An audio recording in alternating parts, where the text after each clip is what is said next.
It is time for the last regular season contest of the 2022-23 season. Tonight, it's the Valley Tigers at the Ankeny Hawkettes from Ankeny High School. Good evening, everybody. Along with Dar Danielson, I'm Paul Yeager. Glad to have you here as we go through the final warm-ups of this game. And Dar, hard to believe, we're to the end of the season already. Things move fast, and right now, things get serious. It's go time for both of these squads, right? There's no tomorrow after tonight. Yeah, you have to really get things dialed in, and it's hard to believe because we always say, oh, we start the season December, we have a little break, and then it seems like it's supposed to be longer till we get, but those games in January and February go so fast, don't they? It just seems like, and all of a sudden we're here. For Valley, they've had trouble on the road. They lost one on the road at Waukee that they let slip away from them, got behind, made a big, huge comeback in the fourth quarter, but couldn't finish it off. So they've had issues with that. And then you've probably seen more Ankeny girls than I have this year. I think I saw them once early on. And both of these teams are on streaks. You mentioned closing out the games. Valley has had a couple of games back-to-back where they've lost by 2. Coach Utoff says, hey, we've got to be able to close out games, especially on the road. He goes, we're 9-1 at home, but tonight they're in the Hawks' house. The Hawks, there's Savannah Gage. She is the leading scorer for the Hawks, averaging 16 points a contest. Dar, the game has switched. It's all about the shot anymore, especially in girls basketball. If you get hot from the outside, good things can happen. And that's been a little bit of Valley's issue, is trying to find more than one. J.C. Lucky has been pretty good. Alicia Yeager, she's good inside, but she's been shooting some outside, but just hasn't got, when she hits them, she gets in that rhythm, she's okay. But the other night against Waukee, she just didn't hit early outside. And then, they got behind. That's Jenna Pitts on the screen for you right now. She is also a double-digit scorer, 11 points a contest for the senior. Hard to believe we're going to have the end of the Pitts era. Her sister and her both have played for a number of years here for Coach Drew McAnally. And tonight, the last regular season game, you talk about things going fast. She has been an important part for the Hawkettes. If she is shooting well or distributing the basketball well, they have done well. How do you stop a player like Jenna Pitts? Well, that's the thing. If you have complementary team, always hear about the big superstar, but if you have those other players and everybody, it's cliche, does their job, then it's hard to stop the one. They may stop, the one, but look at last night in Iowa and Indiana, they kind of stopped Caitlin Clark a little bit, and the other players didn't step up as much as they need. So it is a team game. You can have a superstar, but you still have to have others help out. So, sometimes you say, well, let's stop her and we'll let the others beat us. But if those other players step up, then you're in trouble. That's why we play 5-on-5, not 3-on-3 like it is in the summer leagues or something like that. All right, Valley is off the floor right now. Ankeny going through some of their final shoot-around. We'll take a quick break, get you ready for tip-off here in just a couple of minutes. We'll also have the starting lineups before we have high school basketball tonight from Ankeny High School here on CISN. 75 years, Holt service trucks have hit the streets of central Iowa to help customers in need. It might be for plumbing, heating, cooling, a water heater, or the usual repairs and maintenance. We've done that with quality work from quality employees who bring passion and personality to the job. That's the Holt difference. It gives me great pride to see how our company has grown from the seeds of success my grandfather planted in 1947. That's why more and more central Iowans are saying, let Holt handle that. Do you know what the best part about being a dog is? You can hear disaster before it even happens. You know what they say about disaster? Sometimes it can inspire a symphony.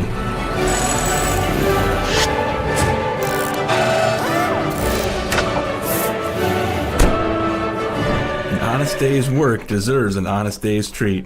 No extra charge. And that is why we choose Honest Wrenches. No extra charge. And it's how service should be. Hi, this is Chris from Fireplace Superstore, and you've probably noticed there's shortages on most everything in the market today. Well, Heat and Glow has helped us out this year, and they are focusing their energy on their gas fireplace inserts. So if you've got a drafty old wood-burning fireplace and you want to get it retrofitted into a beautiful, high-efficient gas fireplace, come see us. We will have product to sell you. Heat and Glow gas fireplace insert from Fireplace Superstore, 109th and Douglas in Urbandale, just west of Homeacres. DeArmond certified used vehicles aren't the same as the rest. Every DeArmond certified vehicle receives a 175-point inspection and comes with a 12-month, 12,000-mile bumper-to-bumper warranty, a 2-year, 100,000-mile powertrain warranty, and DeArmond Care. Wheel, dent, windshield repair, repel paint and windshield protection, and a full tank of fuel. Buy with confidence, knowing you made a wise decision with DeArmond Certified. Find DeArmond certified used vehicles at DeArmondFord.com.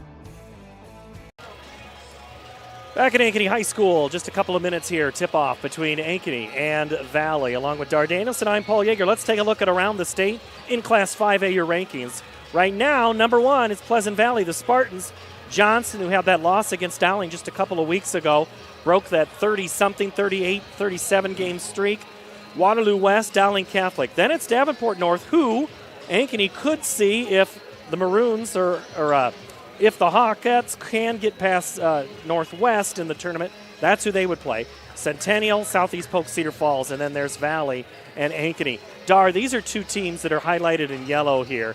Valley and Ankeny. I really don't think if you are a coach in that top 8, you want to see at any point before you get to Wells Fargo. No, because they've been hanging around right around that top 10 area.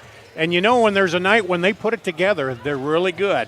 The nights when they have some off, then you're going to beat them. But I still think Johnston, that one loss might have been the best thing for this team because it takes the pressure off these girls. We won our first title. Now we come back. We don't have to go through the undefeated stuff. We're just out there and playing. Listen to those ridiculous reporter questions about what would it mean to you to go 50-0 over 2 years. And you're like, no, we don't have to talk about that. But here's the thing. I was just talking with Coach Uthoff before the game, and we were kind of discussing, he's new to the league, first year at Valley. And let's now go across for public address and the introduction for tonight's contest. Our visitors for tonight's game from the Western Line Valley Tigers. And your Ankeny Hawkettes. It's time to meet our starting lineup. First, for the visiting Tigers.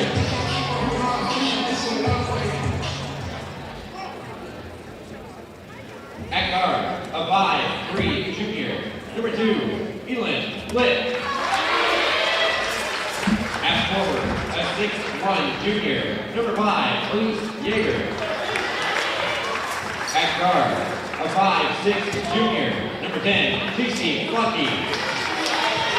At forward, a 5'10" senior, number 11, Brady Fisher. And at guard, a 5'7" senior, number 12, Anna Ankeny. Assistant coaches in Tigers are Kurt Hansen and Denny McDonald. And now, the starting lineup for your Ankeny Hawkheads. At guard, a 5'10" sophomore, number 2, Savannah Hayes. At guard, a 5'6" junior, number 3, Curtin Jack. At guard, a 5'9" senior, number 5, Jenna Pitts. At forward, a 6-foot senior, number 13, Joey Shackraman. And at guard, a 5'9" freshman, number 22, Jayla Williams. Assistant coaches for the Hawkeyes are Seth Ankeny, Pittsburgh, and Cody Meyer. The head coach is Mr. Drew McAnally. Officials, first night's game are Joe Council, Scott Van Beck, and Matt Pitts. We'll take a quick break and have tip-off right after that. This is high school basketball on CISN. 1,300 vehicles on WaukeeChevy.com. Schottenkirk Chevy Waukee. If we don't have it, you can build it. Newly expanded service department means we're hiring. See the openings on WaukeeChevy.com. Schottenkirk Chevy Waukee. WaukeeChevy.com. We are so much more than an energy company. We are connectors, community protectors, and clean energy leaders. We are job creators, friends and neighbors, stewards of your dollars and savings. Yes, we are so much more. We are the energy behind your everyday. And we are obsessively, relentlessly at your service.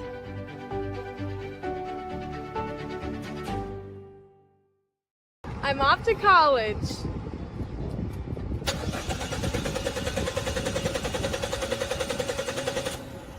Oh, rats! Hi, Joe the Car Guy with a reminder. Before you send your kids off to school, set up an appointment with Westside Auto. We check everything from tires to belts, fluids, hoses, wipers, and lights. 44 inspection points to help prevent that oh rats moment for your students.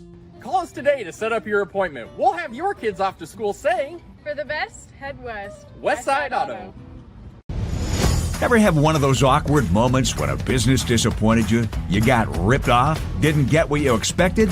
The Better Business Bureau can help you avoid these uncomfortable situations. BBB accredited businesses are honest, ethical, and reviewed annually by the BBB. Don't experience another awkward moment with a bad business. Trust the ones that operate with integrity. Look for the BBB seal. It's the sign of a better business. And find a better business anytime at bbb.org. We all love a good win, however small or ordinary. Losing track of time, finding yourself with a few extra dollars in your pocket, soaking up the perfect Iowa day. These are the everyday delights and small victories that make us smile. These are the moments that connect us all as Iowans. And these are the moments that, more often than not, start with Iowa's farm families and the corn they're growing. Because when corn grows Iowa, Iowans win. The Ankeny Hawkettes on their last regular season game. Coach Drew McAnally talking to his starters, Gage, Jax, Pitts, Lewis, and Williams. For Valley, it's Litt, Yeager, Ketcher, Spain, and Lucky. Valley in all black, the Hawkettes in white tonight. As you see, Zoe Chandravan, number 13, will head to the center circle and then take a spot there as Jayla Williams quickly. Dar, what do you see as keys for the game tonight? Valley can't have scoring droughts. They had a 4-point quarter against Waukee the other night, and that they got them too big a hole. And Ankeny, that on the other side, they need to just push the ball and score when they can and work through that defensive Valley. Litt goes inside to Yeager, down on the block, pushes it back off Shattervan, tipped around. Yeager has it. Loose ball tipped back to Litt. 1-0 in the sense of a shot early for Valley. They get the rebound. Kick to the corner, good ball movement early. Yeah, they're really moving it, and then they're going more into the post tonight than they did the other night against Waukee. Looks early on, anytime that Yeager gets the basketball, there are 3 white jerseys right there on her as Pitts and Jacks have it go off of themselves out of bounds. It'll stay with Valley. Lucky with the basketball. Now Litt. Yeager, top of the key 3. Good. That's good. The other night she missed like her first 6 threes and never got in the rhythm there. But if she gets in that tonight for Valley, that's good. Early on, Valley has the lead. First offensive possession for Ankeny. On the right side of your screen in white. Hawkettes 11-9. Valley 12-8. Ankeny's won their last 3. 3-pointer on the way from the top of the key is good. Savannah Gage, the sophomore, has 3. We're even at 3. Yeager, left side. Front iron, no good. Rebound. Williams was there. Jacks gets the pass to Gage. Gage lays it in.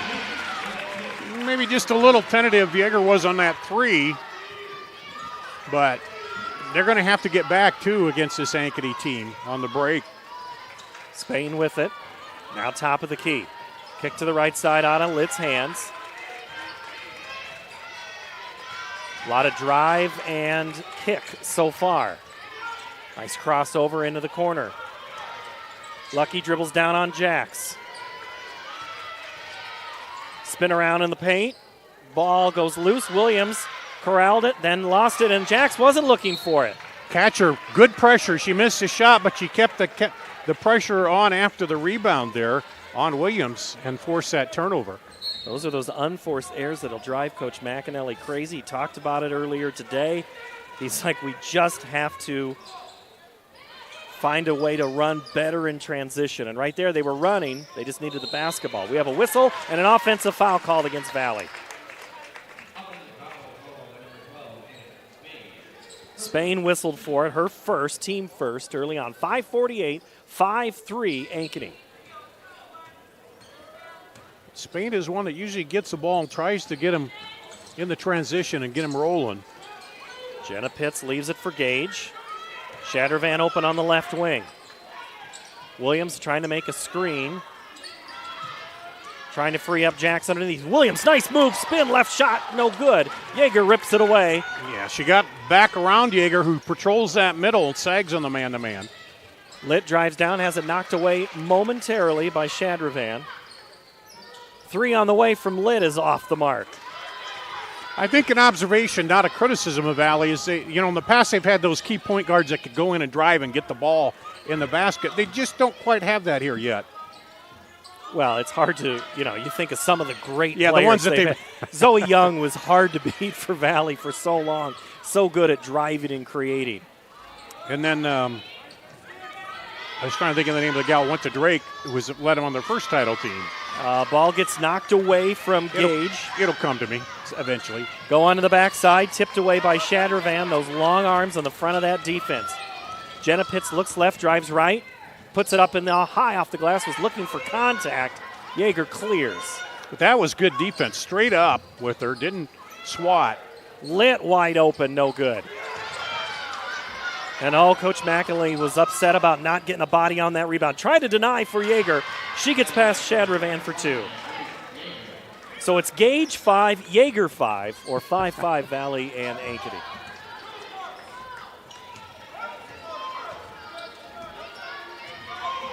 Shadravan, 4 minutes to play.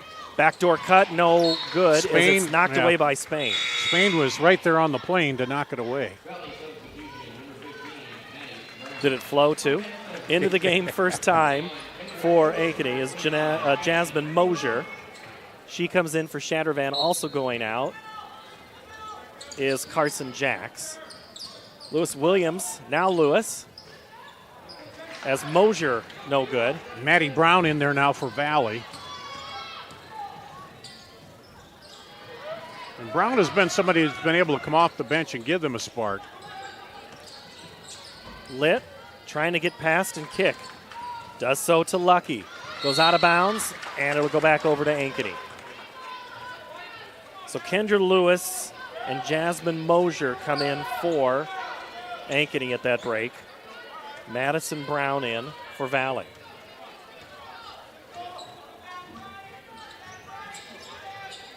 Pitts having pressure right across midcourt.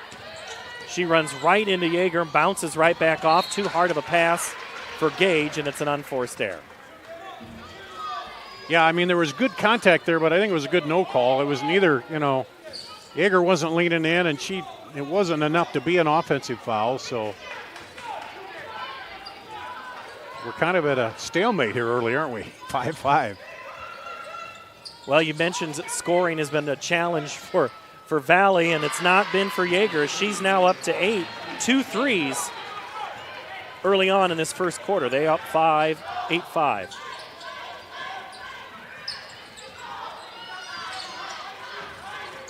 As it moves on, they're going to need to look to somebody else to kind of take those tough shots too.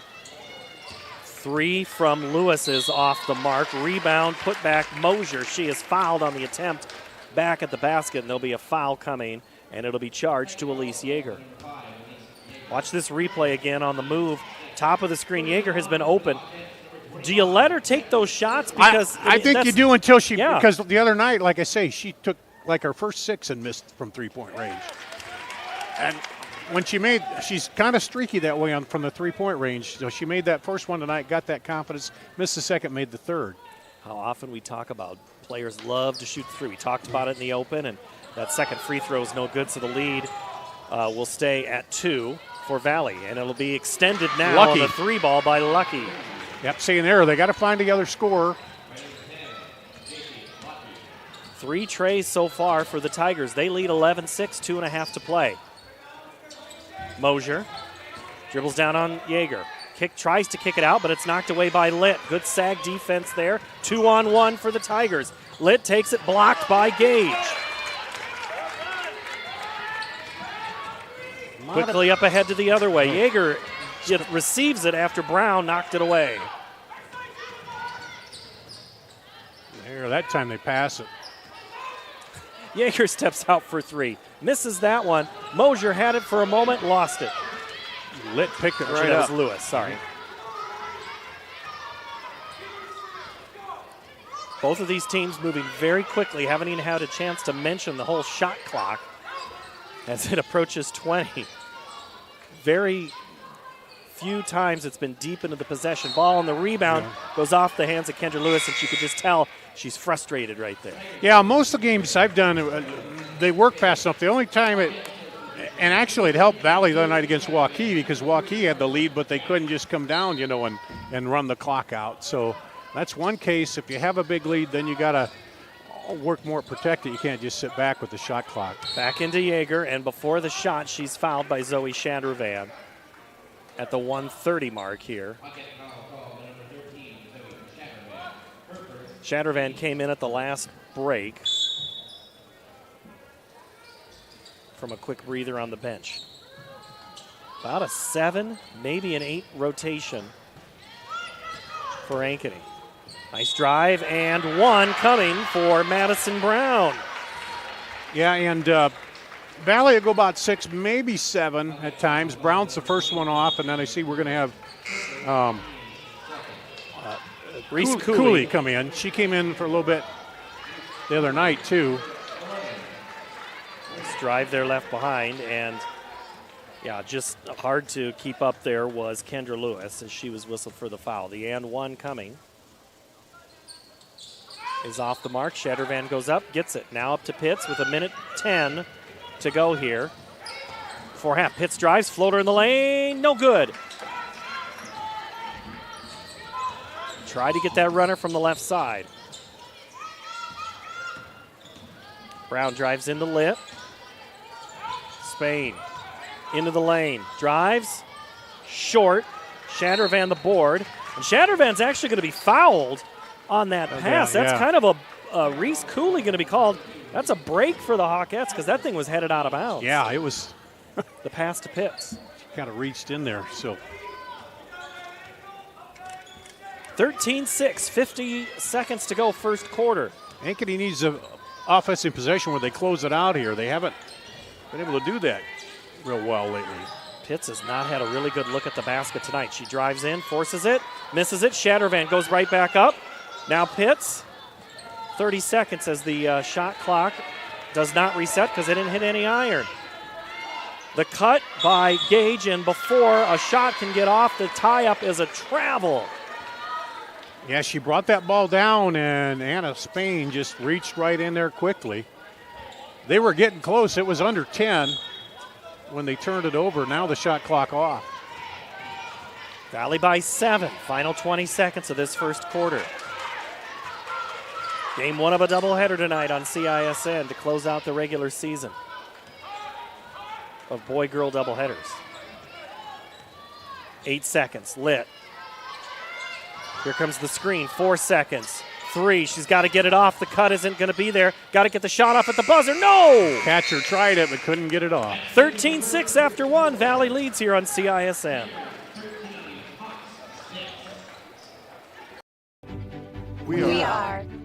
We are so much more than an energy company. We are connectors, community protectors, And clean energy leaders. We are Job creators. friends and neighbors. stewards of your dollars and savings. Yes, we.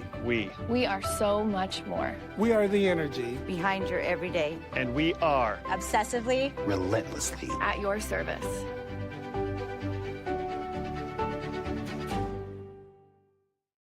For 75 years, Holt service trucks have hit the streets of central Iowa to help customers in need. It might be for plumbing, heating, cooling, a water heater, or the usual repairs and maintenance. We've done that with quality work from quality employees who bring passion and personality to the job. That's the Holt difference. It gives me great pride to see how our company has grown from the seeds of success my grandfather planted in 1947. That's why more and more central Iowans are saying, let Holt handle that. 1 quarter in the books. Valley leads on the road, 13-6 over Ankeny here. As the Ankeny Pep Band plays along with he'll narrate. They'll be the musical score for your evening, Dar. And then Dar made his way to midcourt to say what about that first quarter?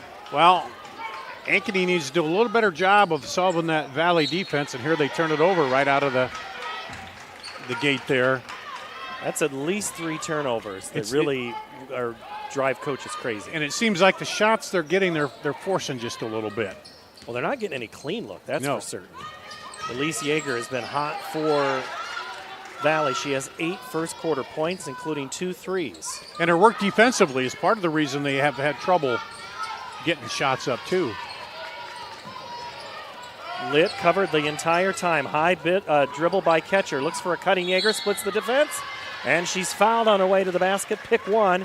It could be either Gage or Shadravan. And it's going to be Zoe pick up foul number 2 here with just 32 seconds gone by in the second quarter. But one thing, I don't want to jinx her, one thing with Yeager, too, is she had a tendency to get a little foul trouble in her early couple of years, and she hasn't done that as much in the games I've seen this year. Point number 9 for her early on. And that's Yeager is one of those players that Coach McAnally told me, he says, man, we have got to figure out a way to she has been someone we've had to focus on for every game plan. And that's always been a tough thing for Ankeny the last couple of years without a player that can defend someone like a Yeager with some height and is strong and confident at the basket. But it's really been the outside shooting of Elise. Down open, wide open on the block. Jasmine Moser is fouled. She'll go to the line for a pair. Lucky got her, I believe. Watch it again on the cut.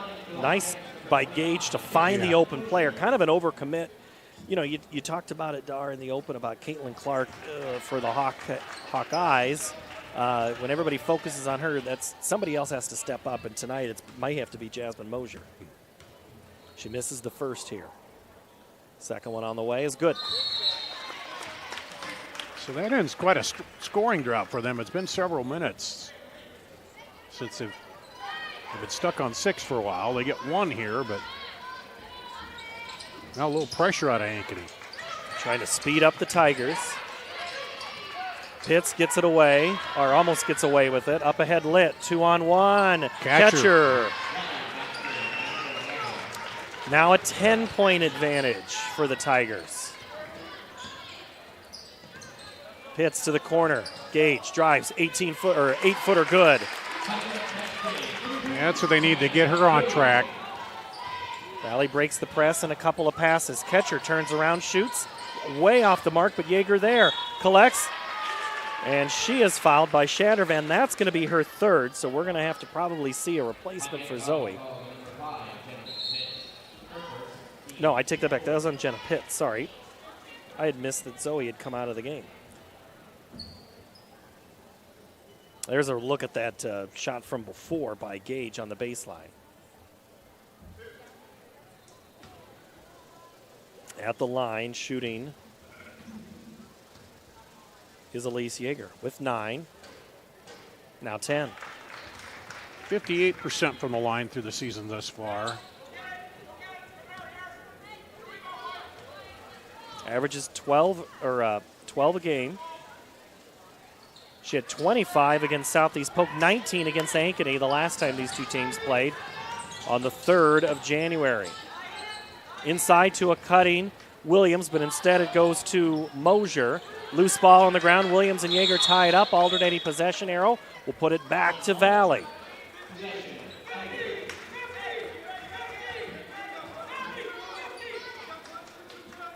(17-8). Valley looking to extend this game and this lead. 6.5 to play here before half. Yeager only had 6 on Tuesday night against Waukee. Yeah, right into the arms of catcher. I don't think Gage saw her coming. Pitts turns the favor and steals it there. Good heads-up play. Jenna tries to work around a screen and just runs into a wall of a Valley Tiger. It's going to go against Yeager, I think. That is her second. You didn't want to jinx it, Dar, but she has 2. Now she'll sit down for a little bit. There you see Coach Matt Udoff on that far sideline. Coach Hansen talking to the official a little bit about that call, too. Hansen was? Yeah. Well, Bird has quite a reputation over the years. Yeah. Savannah Gage now jacks. Inside, Mosier puts it on the floor, and she has it knocked away, and I think there's a little conversation quick between the officials. It'll stay. Hawkette basketball, 18 seconds on the clock. You know, Bert Hansen, we're going to have a timeout on the floor. Oh, good, 30-second. I can tell the Bert Hansen story. Okay, so Bert Hansen used to coach boys basketball up in North Iowa. Then he also coached down at Indianola boys. He's been on a girls' assistant. He's still asking about that play. Bert had a reputation. I asked him one year at state. I said, hey, tell me if this is true. I used to hear the officials would get together in North Iowa and say, how many technicals did you give Bert this year? I don't know. How many did you give him? He goes, I could neither confirm nor deny that story, Paul, but I could imagine that's true. And, of course, at Indianola, and they won that title against Urbandale. It was, near the anniversary of the death of Chris Street. And, then, of course, switched over to girls coaching. It doesn't matter what it is. He knows basketball. Oh, just getting a chance to talk to him, always a joy. I had to see him just real briefly before the game tonight and got a big old smile from Bert. But his Tigers here, up 17-8. Hawkettes have the basketball, 10 on the shot clock. 5.5 to play here before half. Jenna Pitts with it. 5 seconds, drives in, gets the shot up, and she is fouled, trying to create something. And she earns the foul there, as the foul is going to be called on Lucky. That's her second. You'll see it here again. Lucky did okay down the lane, and then she kind of leaned in too much. Yep. Got the body there. Jenna Pitts, nothing but net. Her first point of the game comes at 5:28 to go here in the second quarter. Hawkette still stuck on single digits. No longer. But they have not let Valley pull out to double digits now. They're reeling back in just a little bit. The lead is 7. Now Litt. Catcher will take over that middle role there that Yeager was taking over, but she's on the bench with 2.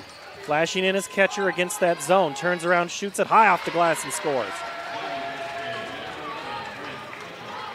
Catcher there now with 4. Driving is Williams. Gets rid of it, but she travels before she can get the shot off. Another turnover for Ankeny.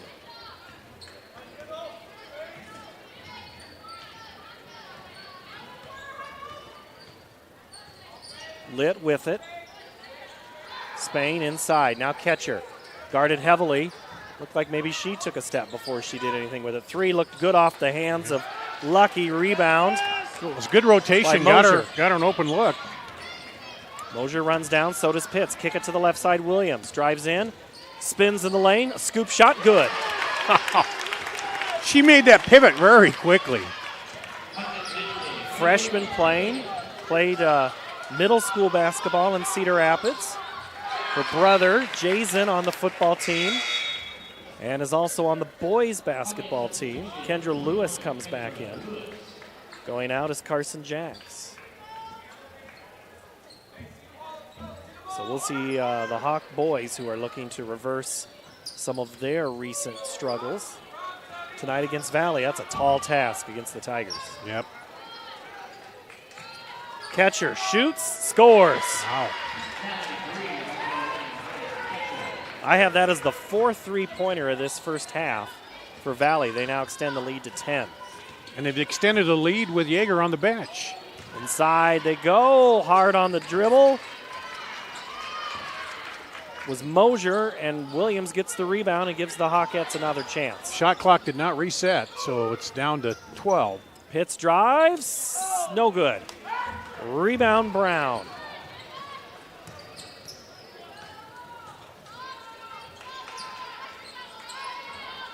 Inside pass to Ketcher, back out Lit.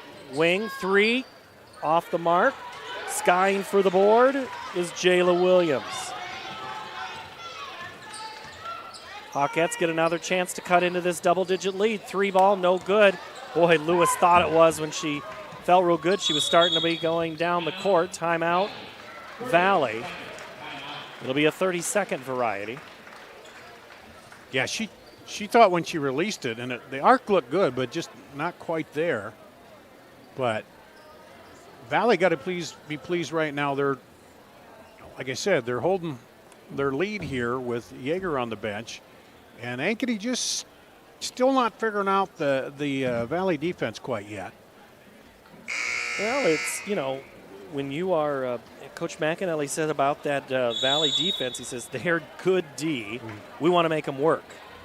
Well, it's been hard to get clean passes tonight for Ankeny. And I think the coaches stressed that a little more. Not that they didn't stress defense before Valley, but a little more of that instead of running more, than they used to do.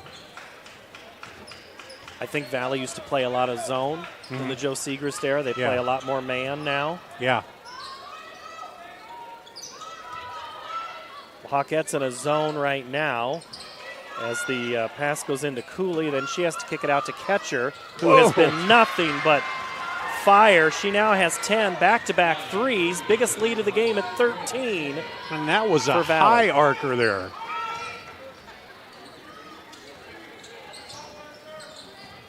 Shadravan with it.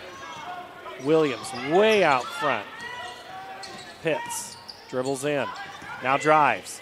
Floater, good. And one. Jenna Pitts decided to just put this team on her back and drive on that play. Cooley with a foul. And that's her second. Yeah, let's see if this gets him going here. A three-point play, if she can finish this off. And Pitts hits it. Now with 5. She's 5 of the 15 that Ankeny has. We approach the 2-minute mark in the first half. Nice drive by Spain. And then there's going to be a whistle. And I think it's a foul on Valley. I think it might have been Cooley, trying to battle for that rebound. And Ankeny's in the bonus. And Sierra Emerson Clare is going to come in for Cooley because she just picked up the 3 because Cooley was in to relieve Yeager, who had 2.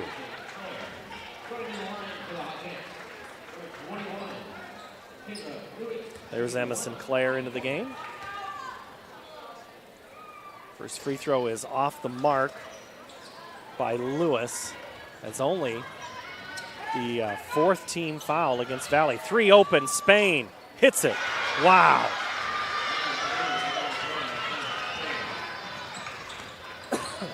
Pitts drives and misses the layup. Jax needs to go back up with it. Gage gets it, misses. Williams, it goes off the hand. Looked like it was off of Spain, but it was off of Williams, or could have been Lewis right there underneath the basket.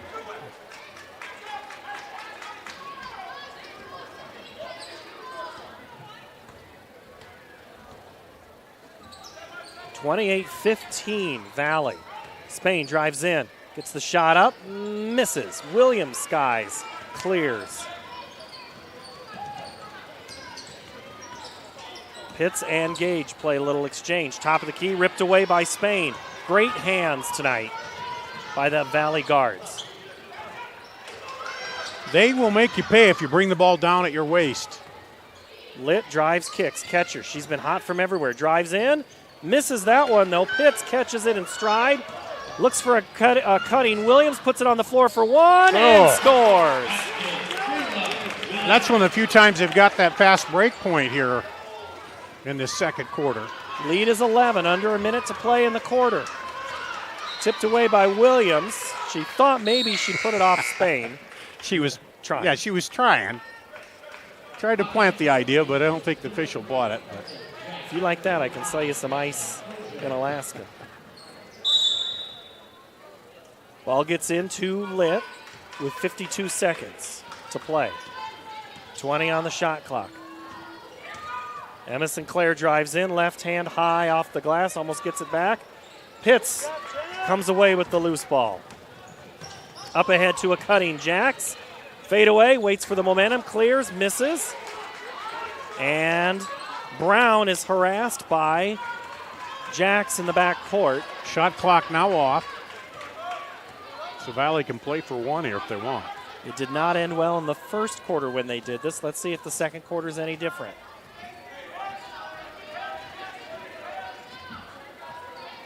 Litt with it. 10 seconds.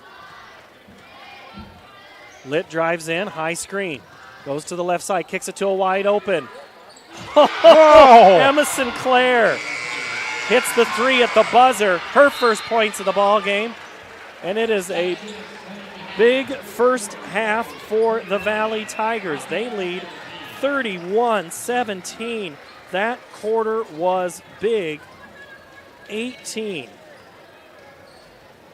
Yeah, they scored them 18-11. 18-11 here in that second quarter. 31-17 is how it ends for the first half. It has been now all Valley in that second quarter. We'll recap scoring, recap the first half, get you ready and look ahead to that boys game, as well as we'll play question time with Dar. We'll ask him a question after this. You're watching high school basketball on CISM. 75 years, Holt service trucks have hit the streets of central Iowa to help customers in need. It might be for plumbing, heating, cooling, a water heater, or the usual repairs and maintenance. We've done that with quality work from quality employees who bring passion and personality to the job. That's the Holt difference. It gives me great pride to see how our company has grown from the seeds of success my grandfather planted in 1947. That's why more and more central Iowans are saying, let Holt handle that. Mornings. They can be hectic. Let's go! So can your car, so to get a free pickup, drop-off, or delivery, head over to Honest Wrenches. And their loaner vehicles? No extra charge. Find your peace of mind with even more wonderful services. Every vehicle that comes in gets a full visual inspection and a 5-year, 50,000-mile warranty. No extra charge. Head on over to Honest Wrenches. No extra charge, and it's how service should be. We all love a good win, however small or ordinary. Losing track of time, finding yourself with a few extra dollars in your pocket, soaking up the perfect Iowa day. These are the everyday delights and small victories that make us smile. These are the moments that connect us all as Iowans. And these are the moments that, more often than not, start with Iowa's farm families and the corn they're growing. Because when corn grows Iowa, Iowans win. When you need to conquer the drifts on your property, get the job done your way. The Western Defender Compact Snowplow. All the professional grade features in just the right size for your mid-sized pickup or SUV. Easy to attach and easy to use. Get the performance to plow like this and finish like this. Western, more jobs done faster. Visit Truck Equipment Inc. today at truckequipmentinc.com. DeArmond certified used vehicles aren't the same as the rest. Every DeArmond certified vehicle receives a 175-point inspection and comes with a 12-month, 12,000-mile bumper-to-bumper warranty, a 2-year, 100,000-mile powertrain warranty, and DeArmond Care. Wheel, dent, windshield repair, repel paint and windshield protection, and a full tank of fuel. Buy with confidence, knowing you made a wise decision with DeArmond Certified. Find DeArmond certified used vehicles at DeArmondAuto.com. Halftime, West Des Moines Valley leads Ankeny 31-17 here at Ankeny High, and it has been all Valley here, especially in the second quarter on an outscore 18-11. 31-17 is our halftime score as the dance team comes on for a little entertainment. So if we get a little distracted, it's always kind of fun to watch the dance team, so forgive me, Dar. Okay, let's recap thing for Valley. They are in the lead. Elise Yeager with 10 points, 2 of them by 3. Bryn Ketcher, 10. She's got a pair of threes. Anna Spain with 3. Brown with 2, Lucky 3, a 3, and Emerson Clare hit a 3. Sierra hit one right there as the buzzer. That's a total of 31 points. For the Hawkettes, 7 from Savannah Gage, 5 from Jenna Pitts, 4 Jayla Williams, 2 Jasmine Mosier. A lot more balanced scoring on the Valley side of the ledger, Dar. Yeah, and I think they've gone inside a little more tonight, too, to both Catcher and Yeager when they've been in there. Yeager's hit the threes outside, but they've gone inside a little bit, too. And then just defensively, Valley has played that great switching, defense there, and has just frustrated Ankeny quite a bit. Well, Ankeny, we talked about unforced errors. There were a lot, 3-4 quick turnovers at some point, and you just don't win. You don't hang around in many games when you commit things like that. It looks a lot like Valley's first half and third quarter against Waukee the other night. Ankeny does. They just. And then when they got down, it seemed like, all shots were contested or they were rushing them a little bit, and they never got anybody really in a groove to start scoring. And they need to find that here to come out in the second half and maybe take a bite into this here early on a run and start the second half. Well, it has been a hard time playing on the road for Valley. Maybe, just maybe, they've turned the corner and might be able to put something together in the postseason with a performance like this. Yeah, coming off that fourth quarter where they came all the way back. They were down, I think, was it 16 and came back?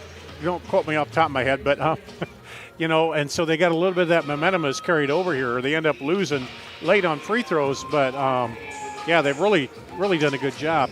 Now, you follow basketball, obviously, because with the state tournament coming up. Did you see the score with Bishop Garrigan and Dykton Hartford? Well, I saw that they played, and I saw that it was a very big, important game. Bishop Garrigan with the win. Yeah, they number 1 over number 2 and 2A, or number 1 and 2A, number 1 and 1A, and number 1 and 2A, and number 1 and 1A 1, right? Yes. Did I say that yes. right? The 1 and 1A 1. I've confused myself now here. Well, Audie Crooks for Bishop Garrigan, the future Iowa State Cyclone. I love to see games like that. That was something I was going to get into in the pregame, but it just didn't quite work out. To mention with Coach Udoff talking about how the CIML has changed this year. You don't have the East-North Hoover in your rotation like you did in the past, but it has allowed, say, Valley to play Pleasant Valley or Cedar Rapids Prairie or Linn-Mar. Ankeny played Cedar Falls. They also play, other better teams traditionally outside of the metro that you don't usually see till state tournament time, probably. So to me, how that translates to the state tournament, Dar, I have an opinion. I want to hear yours before I say mine. Do you think 5A will be more competitive, better parity, or did we just absolutely emerge we for sure the best, the cream certainly is farther away from the rest of the field? Well, I still think, and I said this the other night, that I think the CIML, you have teams, even some of the teams that don't have as good, like Waukee, they had a losing record, but they still came out and they still give you a good battle They rarely have it where you go in and just blow them out. This is a little unusual here with Valley up, but, I think overall there's enough teams that you get a good game most nights in the CIML. I don't know if it's quite the case over on the eastern side of the state. We'll see. Pleasant Valley is one of those we'll talk about. We'll also talk about the boys' game when we come back. 31-17, your halftime score. 75 years, Holt service trucks have hit the streets of central Iowa to help customers in need. It might be for plumbing, heating, cooling, a water heater, or the usual repairs and maintenance. We've done that with quality work from quality employees who bring passion and personality to the job. That's the Holt difference. It gives me great pride to see how our company has grown from the seeds of success my grandfather planted in 1947. That's why more and more central Iowans are saying, let Holt handle that. DeArmond certified used vehicles aren't the same as the rest. Every DeArmond certified vehicle receives a 175-point inspection and comes with a 12-month, 12,000-mile bumper-to-bumper warranty, a 2-year, 100,000-mile powertrain warranty, and DeArmond Care. Wheel, dent, windshield repair, repel paint and windshield protection, and a full tank of fuel. Buy with confidence, knowing you made a wise decision with DeArmond Certified. Find DeArmond certified used vehicles at DeArmondFord.com. Western lets your UTV power through the storm. The Impact V Plow and Impact Straight Blade, with the features the pros demand, custom tailored for your UTV. And to keep your work top-notch, rely on the Tornado UTV Hopper Spreader. Now that's a job well done. Western, more jobs done faster. Visit Truck Equipment Inc. today at truckequipmentinc.com. We all love a good win, however small or ordinary. Losing track of time, finding yourself with a few extra dollars in your pocket, soaking up the perfect Iowa day. These are the everyday delights and small victories that make us smile. These are the moments that connect us all as Iowans. And these are the moments that, more often than not, start with Iowa's farm families and the corn they're growing. Because when corn grows Iowa, Iowans win. Halftime, Valley, the girls in charge, 31-17. Dar, we have a boys game coming up. What do you see in that one? Well, the other night, Valley, they had lost to Waukee in the first matchup at Valley by 30. Then Tuesday night, they came back and played it. They won 8 in a row and then played them tight and lost late in that game. So they really have been on a run here. And, of course, with Waukee losing a close one to them is nothing, to be ashamed about. And then Ankeny, it's another one of those teams that you say, well, maybe they're not right up at the top, but they're always going to give you a game when they're always well coached and they're always going to be right in it, and that seems to be the same thing here. I think we'll see. Coach Carlson told us yesterday, he said, hey, we have been hurt. Injuries have been hard. Everybody goes through them, but we just have to figure out a way to get past them. And they'll find out tonight here in the regular season wrap-up here with the boy-girl doubleheader. I think Valley has a game tomorrow, and I think so do the Ankeny boys. They have games next week as well. 31-17 as we begin half number 2. Paul Yeager, Dar Danielson, glad to have you here on this Friday night of high school hoops. Cutting Zoe Shadravan scores to lead the Hawkettes. Her first 2 of the game get the Hawks on the board to start. Yeah, you mentioned that. Blake Walker and I will be over at Valley for a doubleheader. Valley takes on Prairie, and I think Ankeny takes on Linmar in a boy-boy doubleheader tomorrow. Yeager inside around Zoe for 2. So Yeager back in. Now has 12. That's tomorrow afternoon? It starts at noon. Okay. Yeah, the first one. I think Valley and Prairie start at noon, and then I think it's Linmar Ankeny in the second matchup there. Okay. You guys will have that here on CISN, right? Yep. Check out the YouTube channel. Driving in, somehow getting rid of it is Gage. As she hits the deck on the shot, Yeager runs the floor. Catcher, shoot, release, missed. I didn't know she knew how to miss. Everything she has shot tonight. It's gone down. Yeah. But Gage goes for it, misses it, lit, tries to make her pay. Williams plays a little help defense to hold the phone. And Lucky's going to reset everything there. Now lit, left wing. Looks for Yeager, gets it on the, now top of the key. 10 on the clock. Back down Yeager. Missed. Hits the rebound. There were 3 white jerseys there. Yeager was looking for contact. Well, 4. Savannah Gage can drive. She is fouled. And it is on Bryn Ketcher. Speaking of assistant coaches, Gary Birdwell over there for Ankeny. Known him a long time. Go ahead. He coached my son over at Urbandale, the freshman team, and then the JV and all that. So known him a long time. He's a good guy. Oh, he was giving me the business before the game. He thought I was coaching because I was dressed in a tie. Oh. He goes, no, you don't want that. Now, Gary's been on Drew McAnally's staff here the last couple of years.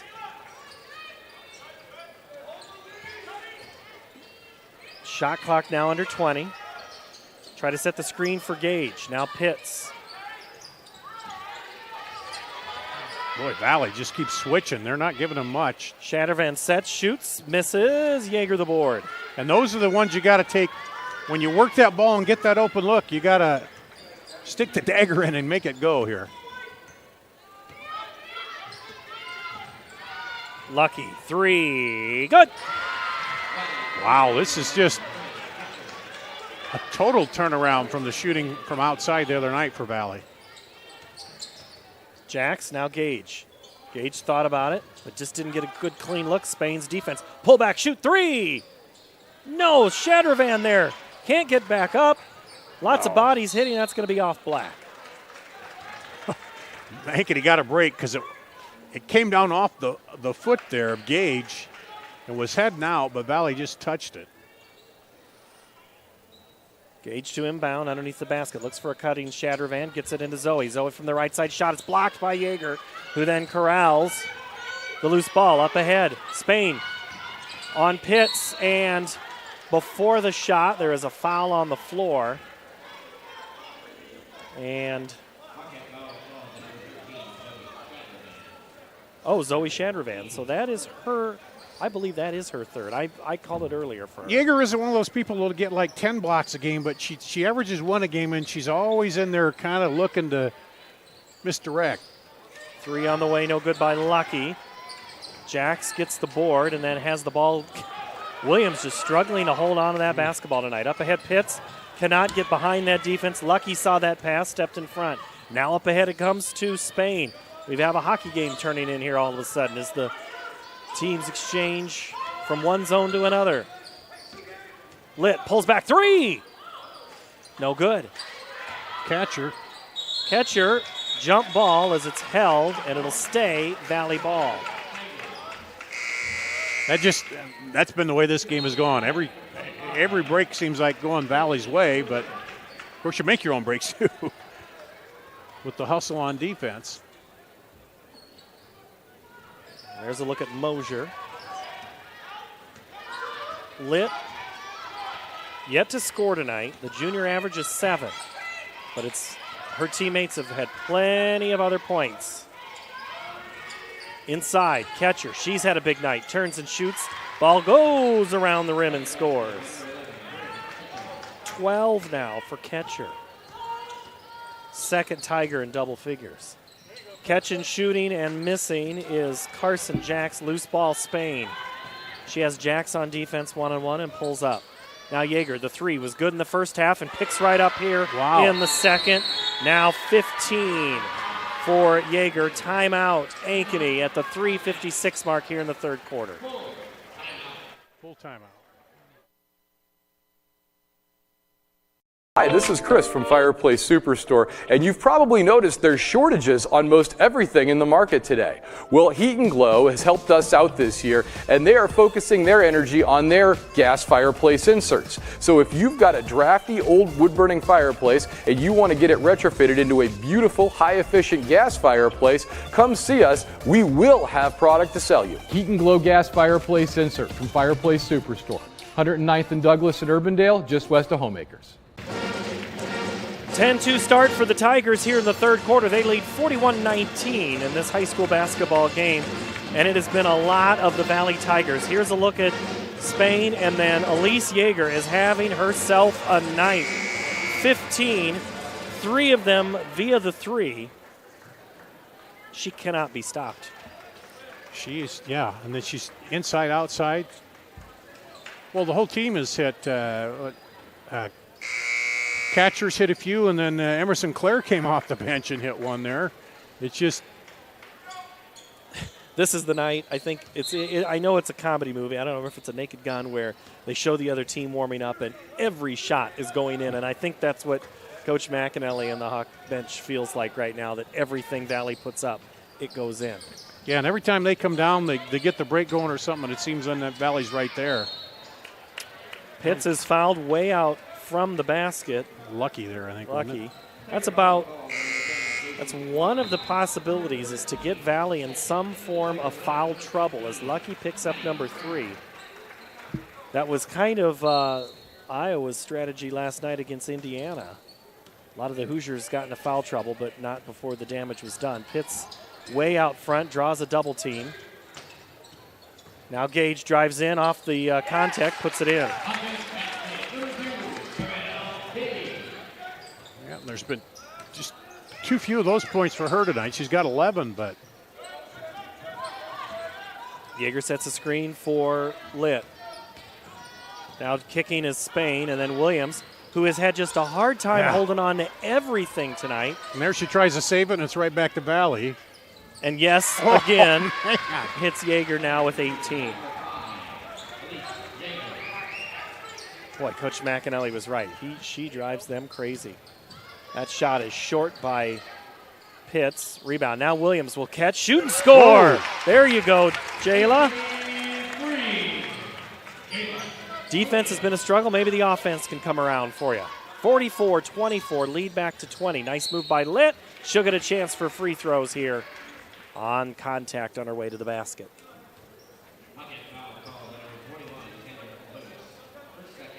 Kendra Lewis whistled for that foul.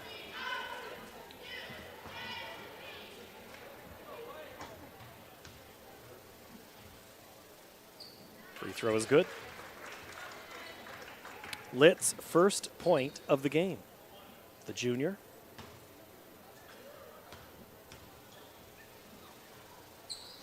Misses the second. Catcher tips it right to Savannah Gage. Yeah, you jinxed her.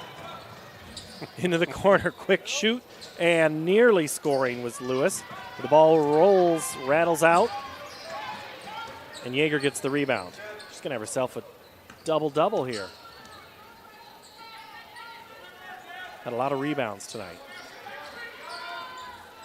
Spain now Brown. Litt, top of the key. Inside to Yeager. Tipped around, kicks it to the outside. Spain drives in, Pitts cuts her off. Yeager for 3. Missed the shot. Catcher keeps it alive. Litt pulls up, shoots, and scores. Wow. Man. They're shooting 27% for three-point range on the season, but this has got to be much higher than that tonight. Williams tries to leave it for Lewis and gets it back. 24-point lead for Valley. Carry called by Pitts. Does that remind you a little bit of when, we'll see the replay here. I say, when you're doing the call with Yeager and shooting, does that remind you a little bit of when you're young, laying at home in bed thinking, here's Paul Yeager with the ball shooting. It's good. Oh, yeah. If I was playing like the 5th grade team when I was a high school senior, even then I don't think I would hit those shots. Of course everybody practices those driveway moments. Me shooting on gravel. And the catcher is going to be called for an offensive foul. I was kind of waiting for the official to both whistled. So that's the second foul on catcher. I think she's a little perplexed. 1:23 to play here in the third quarter. All Valley in this second half.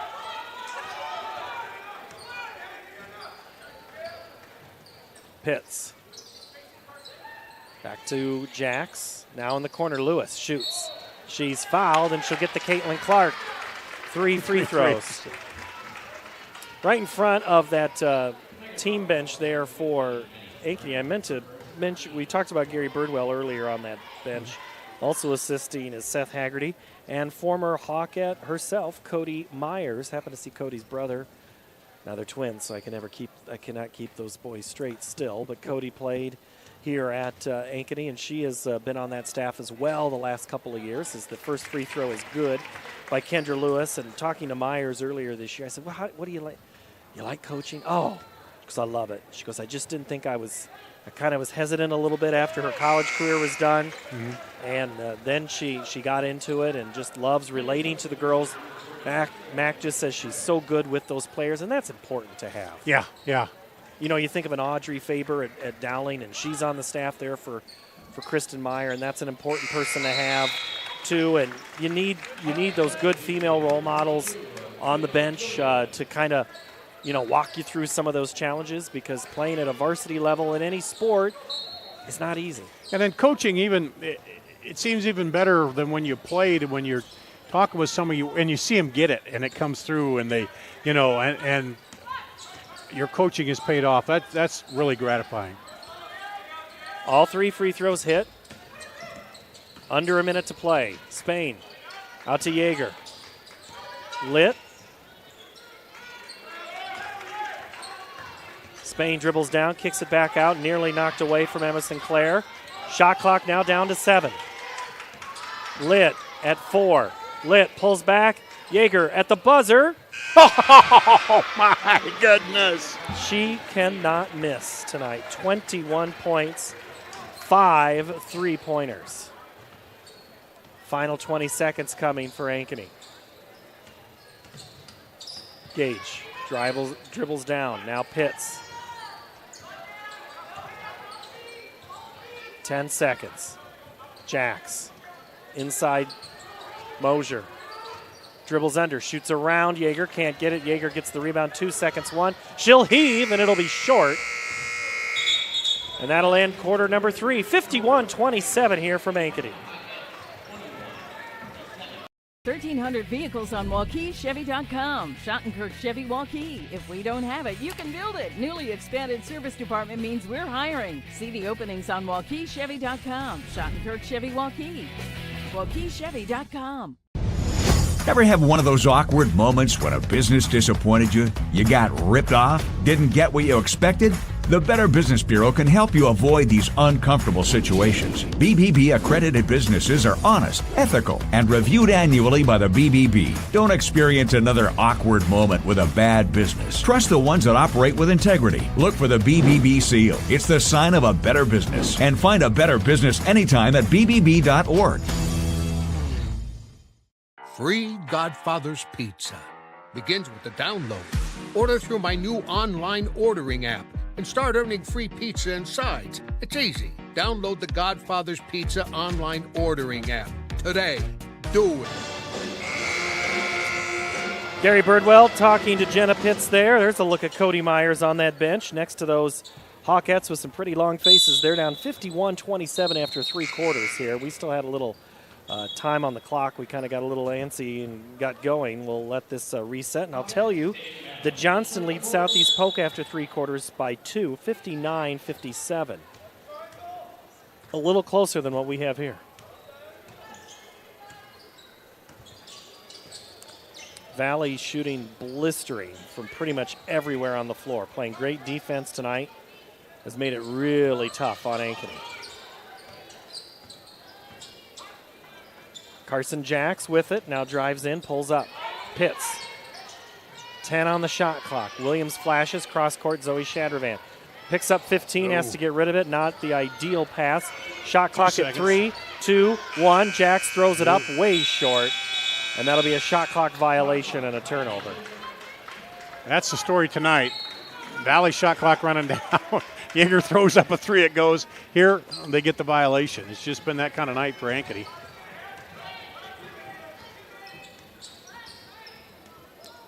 Valley will play Prairie for their first tournament game, and Ankeny draws Waukee Northwest, who they've beat twice this year. Shadravan the block on Yeager.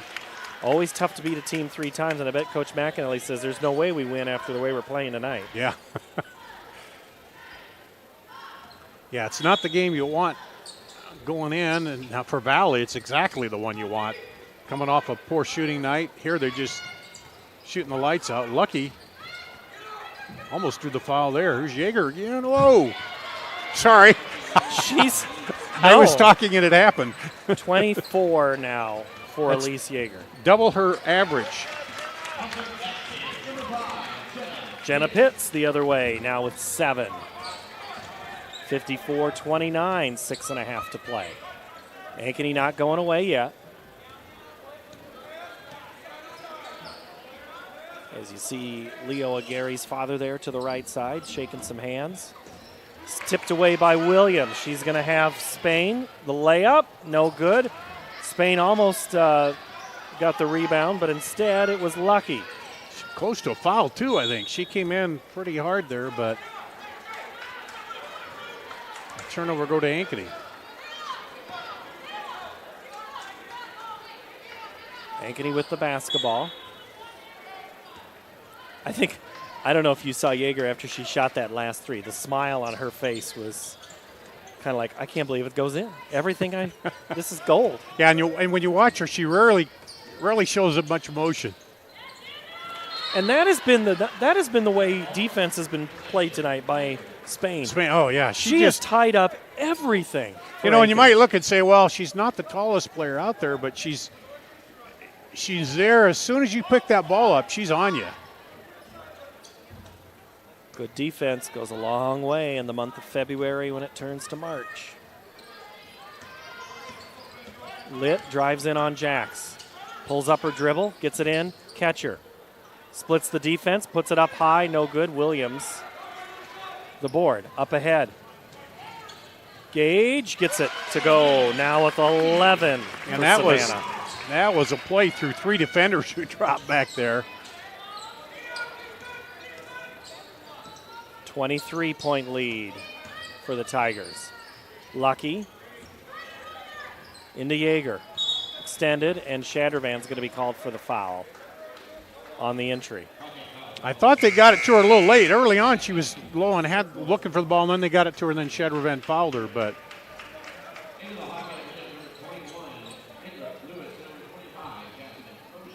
Lewis and Mosier come in for Ankeny. Shattervan has to go out with her 4th foul at 5:10. Litt inside Yeager. Drop step, right-hand shot, and one coming for Elise Yeager for the more, is that the conventional three-point play? The and one? Yeah, they brought in the three-point shot the year after I graduated high school. Is that a good thing? Well, had we had it, my average would have went from like 2 points a game up to maybe 5. Oh. You got that much garbage time? 27 now for Yeager. I was a defensive specialist. You were the Spain of this squad. Yeah. Nice drive. Mosier for 2. She now has 4. Spain with it. Williams knocks it away. Ball on the ground and a timeout by Coach Uthoff. 30-second timeout. Coach Uthoff, new to Valley this year, was coaching a similar team with the same colors at West Delaware, which is his hometown. He works for the state of Iowa. He was actually working for the state when he was in Manchester. He's just now much closer to the office. Oh, he worked in Des Moines? Or? He worked his job was based in Des Moines, but he was able to work the job up from Manchester. Telecommute for there. Well, and he turned them around, didn't he? He took that over and they got them real close to state. Yep. Yeah. Yep. And had coached boys for 14 seasons and now flipped over to girls. And he just says, man, this CIML is as good as I thought it would be.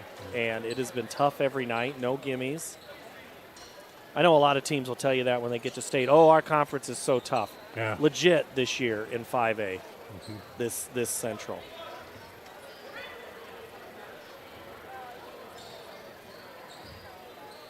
Valley to inbound, 23 on the shot clock, up by 24. Inside catcher, gets in on Pitts. Nice move, and before the shot, Pitts fouls. That was an old 6-player move about to come out there by catcher. Right, in, sweep it through. And she's that second scorer that Valley's needed to go with Yeager. She's done that tonight. She averages 11.6, and she is above that here with 13 with that one and one more free throw to come. The senior had 15 against Waukee on Tuesday night, 15 against Polk, and 14 against Ankeny the last time they played. So she has now tied what she did the first time these two teams played. Makes the lead 26. Jenna Pitts with it. Now inside, Mosier, turnaround shot, no good. Lewis won't go. Not a really good, clean look. There's not been a good look into that basket by Ankeny here tonight, mostly because of Yeager. If they can even get it in. Oh, are you kidding? Oh. 30 for Elise Yeager. It's Ankeny 33, Elise Yeager 30. Carson Jacks launches. Yeager the board. Well, she's got to be close to double-double with rebounds, too, tonight. She's really swept the boards quite a bit. Again the three. Shot off. Williams the board.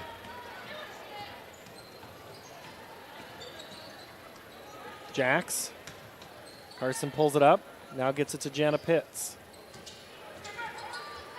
Lewis cuts. Tries to feed it to Mosier. And it's stolen away by Valley. By Madison Brown. And then Williams takes it.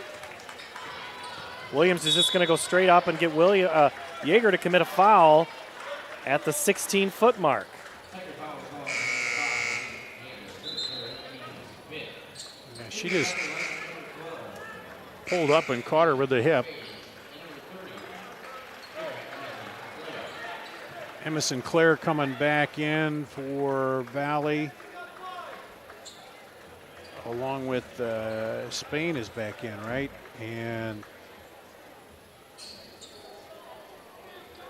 Lit. Jenna Pitts draws 3 shirts that are black. Yeager the board. That's at least 7 rebounds that I can count mentally. I don't keep rebounds during the game, but Yeager has to be up there for that double-double that you talked about, Dar. Spain kicks at Yeager. Emma Sinclair. Now Lit, pull back 15-footer, no good. Rebound comes to Kendra Lewis. Lewis launches. She is normally their three-point specialist, and she has struggled to get anything to go down tonight. Only with 3 points, and they've all come through free throws. Yeah, she's hitting nearly 40% from deep on the season. Oops. And that ball, a rare miscue by Valley in this game. Well, Gage forced that. She didn't let her, when she zigged out, she kind of stayed there in the passing lane. Yeager goes out with a big old smile. As Denny McDonald, the assistant coach, gives her a hug there, and Jenna Pitts takes advantage of the space created by Yeager for 2.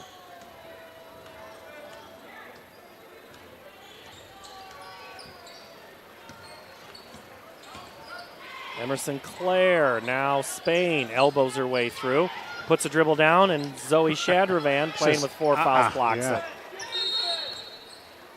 Timeout for a sub-rotation for Valley. Let's see, so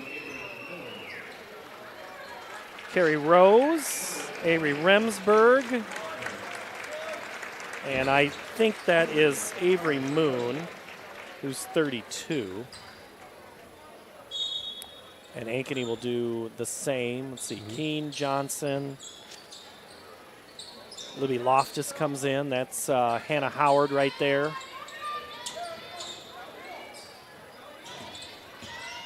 Keene, a freshman's been getting a little more time as that bucket is good by Reese Cooley, her 2. And now the starters for Valley get excited when the reserves get some buckets here in final minutes. Howard to Mosier. Now Cassie Johnson, the future Texas Tech softball player, is fouled. Cassie's sister, Now playing at Central College. Yes, I can admit Central College plays basketball.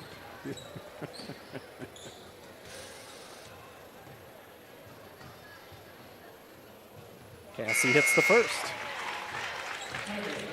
It's just amazing, though, how you get a little confidence. You saw Yeager early hit a couple of those threes, and it just ballooned from there.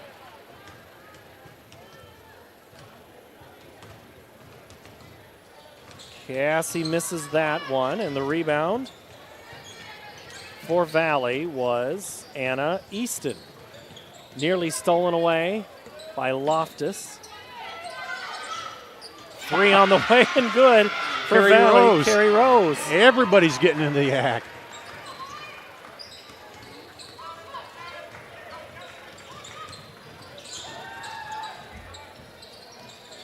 Keene pulls up her dribble. Kind of needs somebody to come. Johnson does. 50 seconds to play. Inside, the shot goes up. Boy, another rebound for Jade Mosier. And it goes off Ankeny. It'll be back to Valley. Also in the game for Valley, Kiki Walker. And she'll take the ball on the inbounds here. Yeah, Rose got her three, and she's heading out.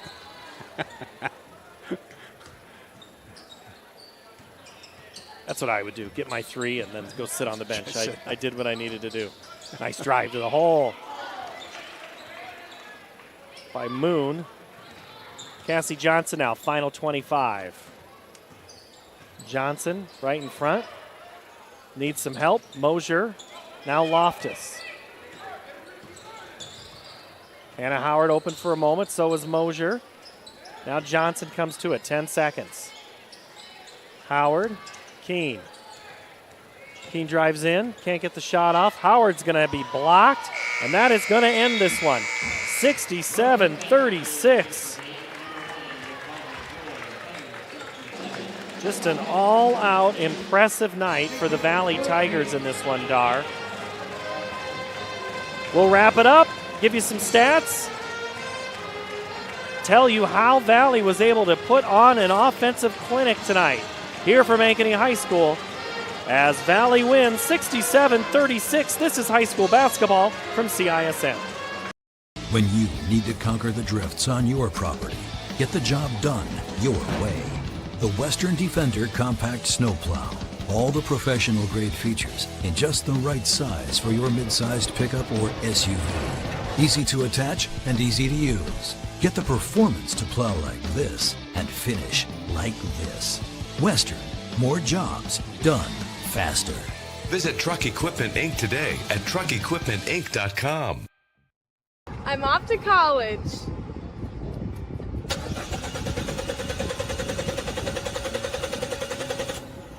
Oh, rats! Hi, Joe the Car Guy with a reminder. Before you send your kids off to school, set up an appointment with Westside Auto. We check everything from tires to belts, fluids, hoses, wipers, and lights. 44 inspection points to help prevent that oh rats moment for your students. Call us today to set up your appointment. We'll have your kids off to school saying, For the best, head west. Westside Auto. We all love a good win, however small or ordinary. Losing track of time, finding yourself with a few extra dollars in your pocket, soaking up the perfect Iowa day. These are the everyday delights and small victories that make us smile. These are the moments that connect us all as Iowans. And these are the moments that, more often than not, start with Iowa's farm families and the corn they're growing. Because when corn grows Iowa, Iowans win. Ever have one of those awkward moments when a business disappointed you? You got ripped off? Didn't get what you expected? The Better Business Bureau can help you avoid these uncomfortable situations. BBB accredited businesses are honest, ethical, and reviewed annually by the BBB. Don't experience another awkward moment with a bad business. Trust the ones that operate with integrity. Look for the BBB seal. It's the sign of a better business. And find a better business anytime at bbb.org. Hi, Hi, this is Chris from Fireplace Superstore, and you've probably noticed there's shortages on most everything in the market today.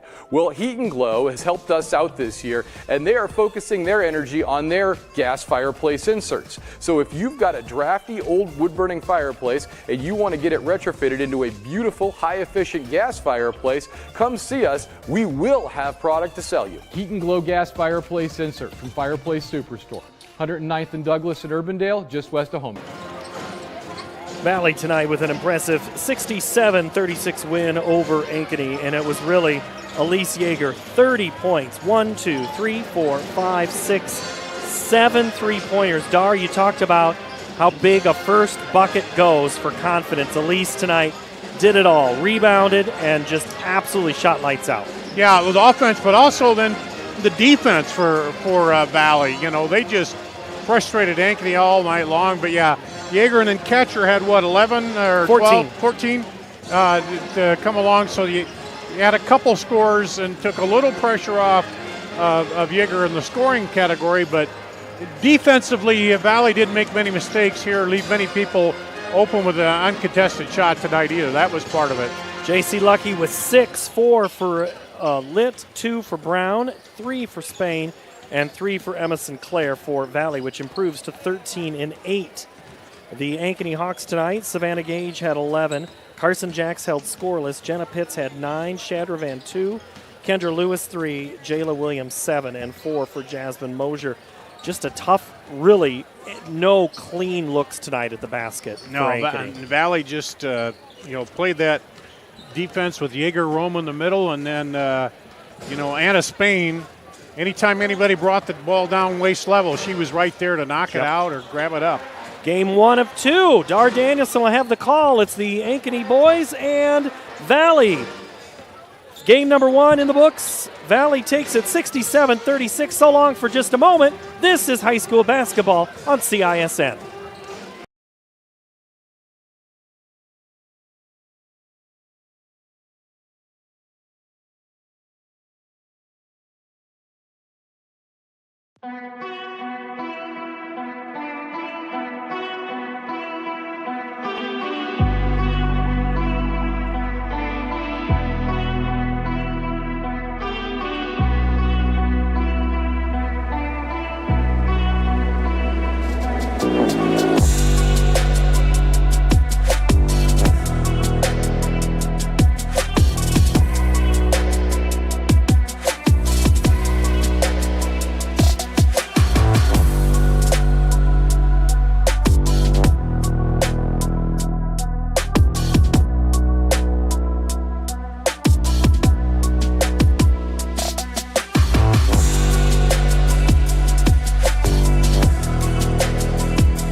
There we go. Turn the mic on. There we go.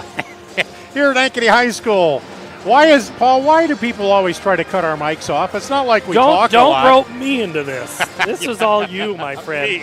Why do they try to cut your microphone off? Dar Danielson, Paul, it's fun. We don't get to work together that often. We get both busy with different things, and but a big win for the Valley girls and the Valley boys. I mentioned that they lost huge by 30-some to Waukee at home.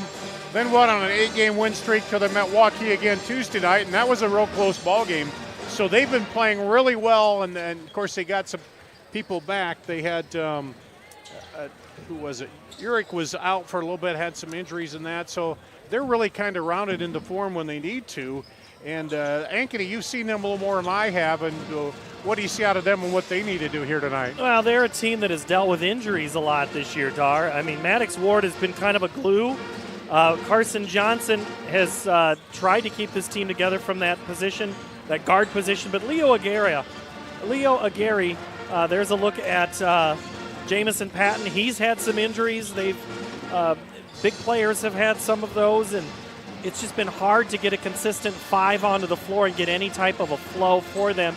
You're seeing guys dress that haven't dressed much this year because there's other ones that are hurt.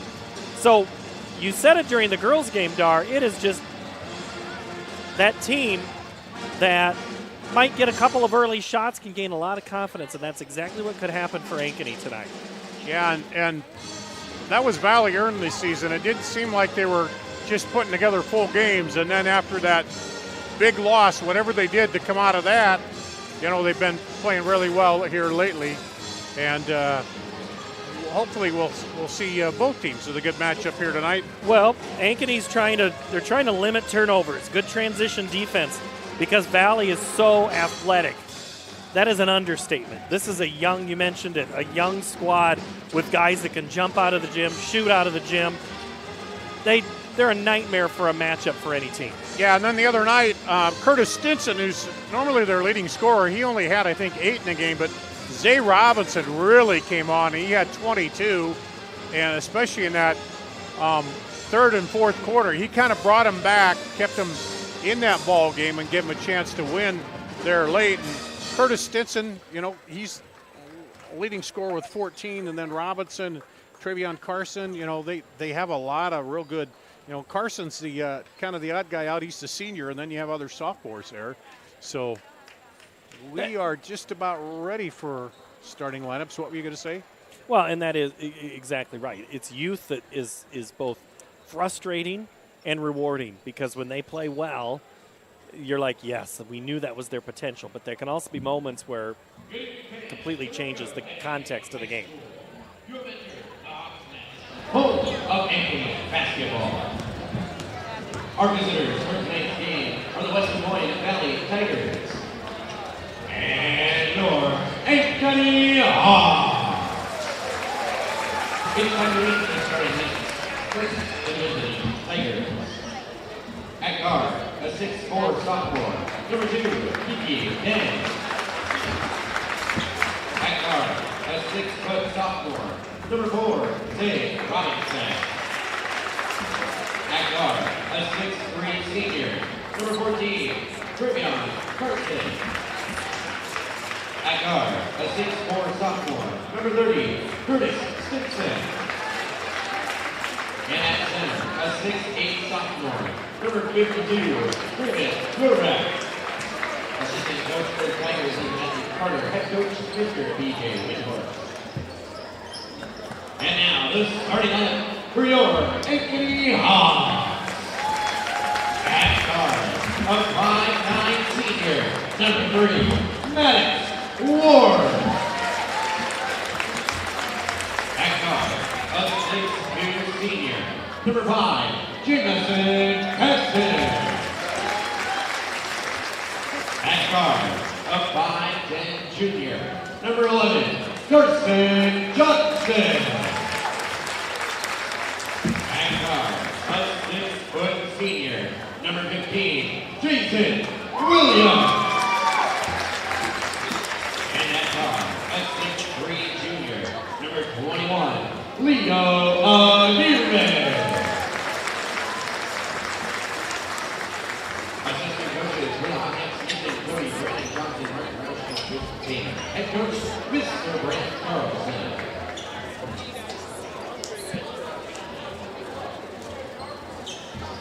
One thing they'll have to deal with, Ankeny, is that they're young and they're also long. Valley's got a lot of length, and they can cause you trouble on defense. And sometimes when you have the athletic guys, they're the only ones that can really stay with. Yeah. Sometimes length versus length, unless it's athletic, not always is a good recipe. But you have guys like Patton and Williams and Aguirre that can really stay with anybody. So looking forward to it, Dar. Pattison and Urick in to jump it up. Urick taps it back to Kiki Deng, and he'll get it over to Stinson, and we're underway here at Ankeny. Deng looks, now drives, and goes up. Pattison stays with him, but Deng gets it back. Now pulls it down and has it ripped out of his hands there by Ankeny's Aguirre. Leo just absolutely just kept fighting and kept fighting. Definitely a muscle difference between the two. Here's Aguirre down on the block. Backs in, no good, rolls out of there. And Valley out on the break. Quickly up ahead and rolls off, gets the rebound off the miss by Carson, and so far 3 shots, no buckets here. Johnson got his hand in to make that happen. Now on the other way. Long 3. Battle for the rebound, pulled out of there by Zay Robinson. Patton had a hand on it, but just couldn't clasp the whole thing. Over, up 3 is no good by Stinson. And about a minute in, a lot of shots, no baskets. Pattison drives in, gets it back. Aguirre drives and gets the floater to go. Leo makes the left. He is a guy that's known as a slasher, can really attack the basket, sometimes under control. It's the out of controls where you never know what's going to happen. Over to Deng. Deng bounce pass down on the baseline. Now back over. Looking inside to Urick and poked away by Johnson.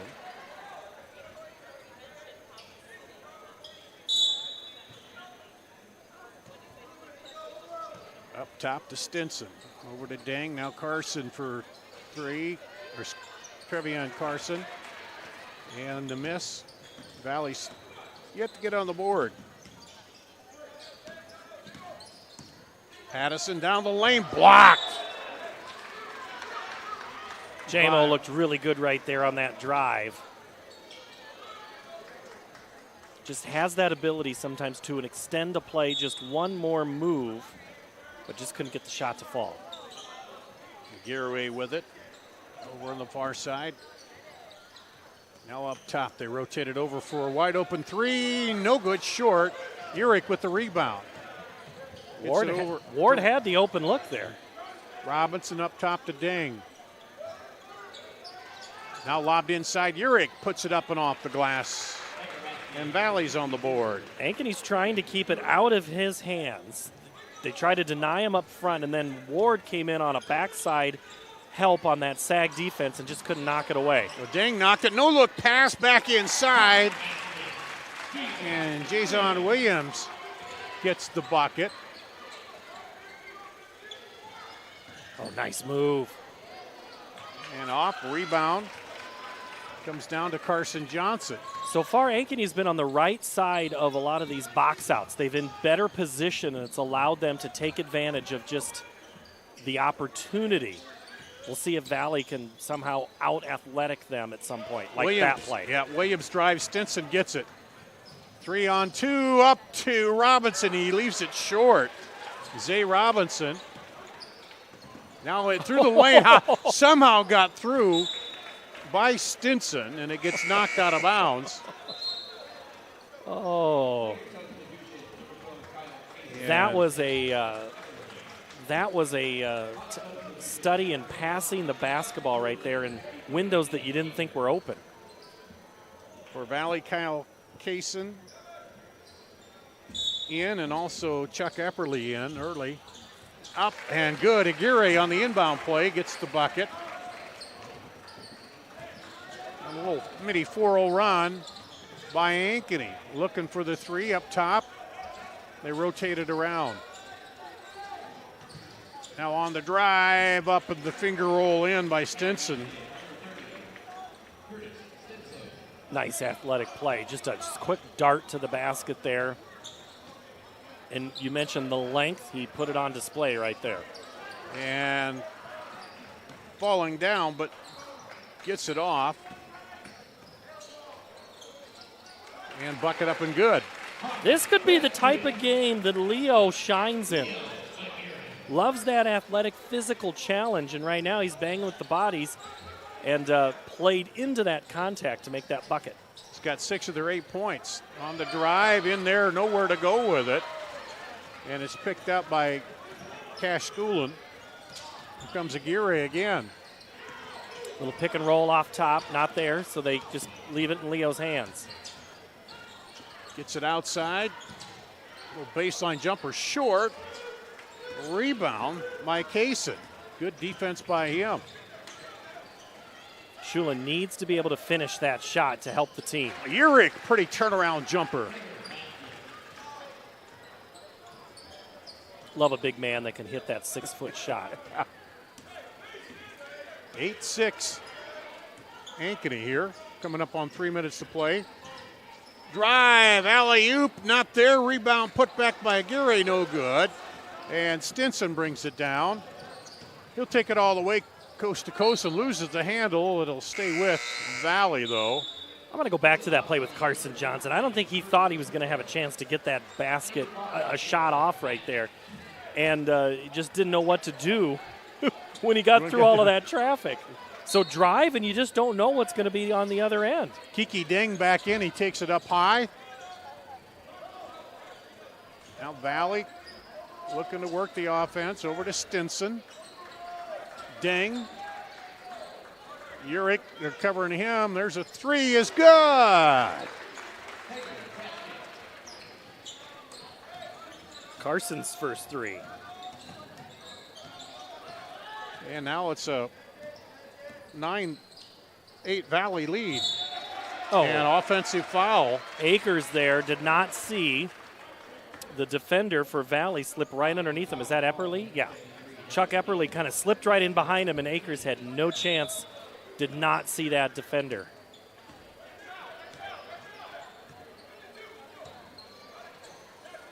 So here comes Valley looking to add to their 1-point lead. Down on the block to Urick.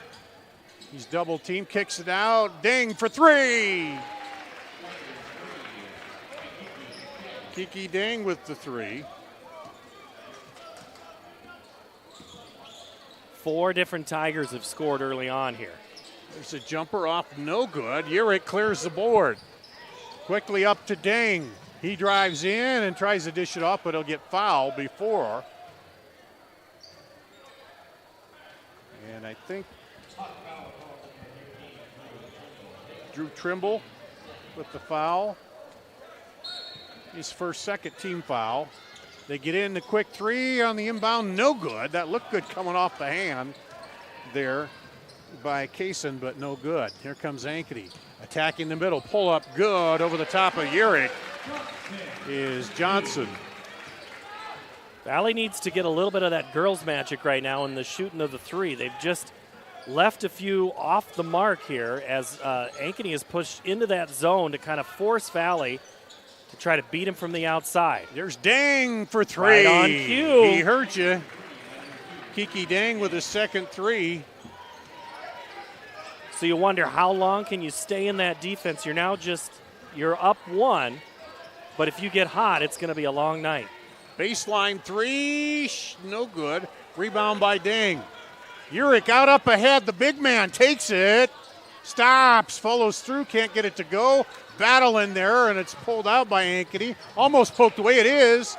Here comes Ding back the other way. He attacks the basket, is stripped, and then... And that's the foul? Yeah, after all that contact, Carson Johnson strips the ball, and he gets called for the foul. That's the type of move that just drives a coach crazy. You're like, seriously, there was all of that back and forth contact on both sides. Bodies back and forth, and then boom, a little strip attempt. The foul is supposed to be, does it disrupt the flow of the game, the play of the game? Does it disrupt what that player is moving? I'm not sure if it met that criteria right there. I could argue that some of the other contact did. Ding hits the first free throw. Not trying to be critical of officials, just going with what they have told me that is what a foul, and that's, I think, what Coach Carlson's still kind of working his case there. Ding hits 78% from the line. He gets 2 here. He's got 8 points already. Half of Valley's 17. And some pressure out of the make basket. Throw it up the middle. They throw it away. The pressure works. Valley quickly back. He pulls up. Nowhere to go. Gets it there. Zay, who's back in. Zay Robinson. He's going against Pattison. Throws it up top to Stinson. Valley, a little bit of difference, about 2 seconds difference between the shot and the play clock. 6 seconds, they throw it over for three, no good. And Ankeny has a chance here across the half court, up and blocked away by Zay Robinson. Says, And it's 17-10 Valley after 1 quarter. We'll be back with the second quarter after this on CISN.TV. We are so much more than an energy company. We are connectors, Community protectors. And clean energy leaders. We are Job creators. friends and neighbors. stewards of your dollars and savings. Yes, we. We are so much more. We are the energy Behind your everyday. And we are Obsessively. relentlessly At your service.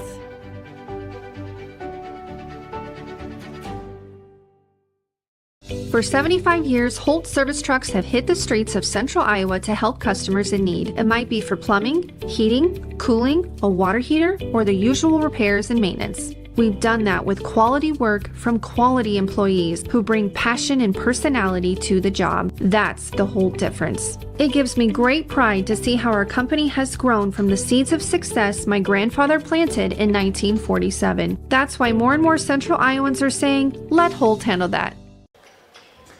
We'll go to the second quarter here at Ankeny. Dar Danielson, Paul Yeager on CISN.TV. Ankeny will get the ball. Down 7 after 1. Valley blink, and they all of a sudden they were down 1 and kind of went on an 8-0 run to end that quarter. Actually, no, it was a 10-0 run, now that I think about it. Johnson, Geary, misses. Not his shot. Up ahead to Stinson. Stinson crossed through and good. That's his shot. Wow, what a play. Stinson just got behind and again extended the play with those arms. And there's a foul. Johnson draws the foul, and Ding and Urick, look, who's it going to be? And it's Urick gets the foul. His first. Team's first. Carson Johnson has attacked this basket a lot tonight, Dar. Have you noticed how he has not been afraid of these guys? That's, I think, one of the reasons that Coach Carlson likes the way Carson plays. He's not afraid. He's an attacker. And that's what you have to do some nights from that guard position. And then he gets the 2 free throws. He hits about 90% for the free throw line on the season. So when you attack and then you cash in when they foul you, that's what the coach likes to see as well. Here's Ding with it. I think Carson Johnson reminds Coach. Behind the back, hop step, gets the rebound. Aguirre in there on him and can't get it to go. Stinson came in. Now on the break ahead, Urick is back, blocks it against the glass. Quick down, deep pass, too much. Stinson gets it, and it's good. Wow.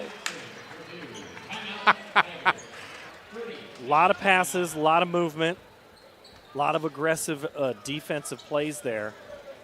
Urick with the block off the glass. And then they almost threw it too deep on the end line there, but they were able to corral it. And B.J. Windhorse is talking about it there. Something he didn't like, but let's see the replay here. So Johnson up ahead, good block, clean block by Urick. And then that long cross-court pass. There's a look at Zay Robinson back. And then Coach Windhorse says, we just get better each and every time out. For a young group, they continue to show up ready to play. Did they show up ready to play tonight? Yeah. I think they did. Well, thinking about what might have been beating Ankeny if they'd played a little better. Here's a pull-up, is short. And Pattison right in there. And Aguirre follows it up. So talk about attacking the basket. Patton did a good job keeping that play alive for Ankeny, just to allow help to arrive. I'll roll around. Zay Robinson lobs it into Urick. Urick, looks underneath. Nice look down there to Travion Carson, and he gets on the board for the first time.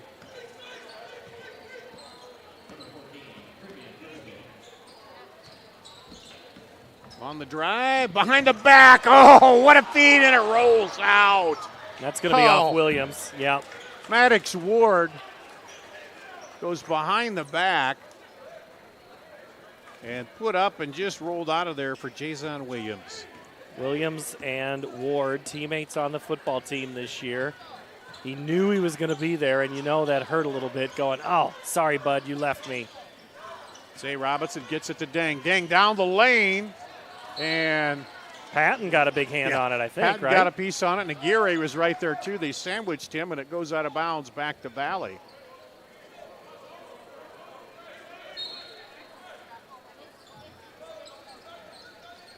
Zay Robinson will take the three on the inbound, a little long. Urick gets over his head. And who's there? Johnson. He's just all over the court. Stops, kicks it out. Johnson gets it back, guarded by Robinson. Gets it over for three. No good. Rebound. Travion Carson. Quickly up ahead. Kiki Dang. Reverse is good. Pretty move there by Dang. Just got right behind. And Coach Carlson quickly goes out to get Leo back onto the bench. Kind of pull his players in. He's like, hey, this is a big moment right now. All of a sudden, this lead is turned into 11, Dar. And this is the moment in the game that it can get away from you in a hurry. And Valley is just, they get that rebound and they're pushing it up the floor. Let's see it here. And Dang, nice reverse off the glass.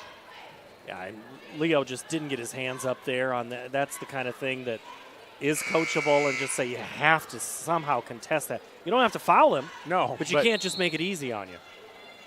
But then when you go into that basket, you use that basket too as kind of your guard, you know. Well, anytime you force a player to make a non-traditional play, you've done something right on defense, and that's what. Now, a little pressure by Valley out of the timeout here. Go a little 3-2 zone. Kick it over and almost lost it. Back up to Johnson. Now down low, Aguirre. Who used the basket as a blocker there. Somebody just said that's a good thing to do. I don't know who that was, but. See, I was listening to you, Dar. Oh, were you? Yeah. Stinson to Dang. Robinson. Oh, Urick. Thought he maybe kept it. I did too. Maybe I'm the only one who saw it. The big man will take a three. It's off. No good. Aguirre with the rebound. All right, big chance for Ankeny here to get this back in down to 7 if you can. Good possession opportunity here. And they rotate it around. Underneath, but he's double teamed and swatted out of there. Zay Robinson says, That looked like a catapult out of bounds. Watch it here. Coming in, and Robinson just, woo. Is that one of Randy's plays of the week right there? Nominees, Yeah, I think. Could be.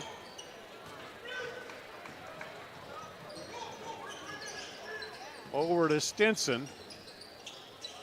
And that goes, I think, off of Aguirre, yeah. We had a lot in that game the other night. Nominees, you mean, or blocks? Oh, nominees for plays, potential plays. You always have to talk to the editors and get your, well, I'm always in his ear. You know, Dar's always lobbying during football season. I had a good play. Might not have been a good call, but I had a great play. No, I never say that. Oh, no, that's me saying that about you. Sorry. Yeah, right. Yeah. Here's Valley. 10 on the shot clock. Good defensive stand. Stinson, high off the glass. No good. Urick puts it back. He almost got the roll, but it comes back out of there. And the rebound to Akers. And now he cuts down to the basket, and he's going to get 2 shots, I think, but it looked like he was trying to pass it. Or are they going to say he was passing it? They didn't give him the. Yeah, they whistled Carson on that. Yeah, it was on the pass. It wasn't on a shot, and it's only the second team foul for Valley. Set up on that line. Aguirre cuts in, but knocked away. Valley outside. Zay Robinson. Oh, down low. Stinson was waiting, and they got it in too late. They let the defense get back over. And again, Carson Johnson gets a hand in there. If that pass had been just a little quicker. Looked at the three. Now drives, dishes underneath. Up and one for Akers. Devin coming off that injury to the upper body from football, the collarbone. Stinson with the foul. Collarbone area, upper area there. Suffered in the first part of the season. This is the free throw.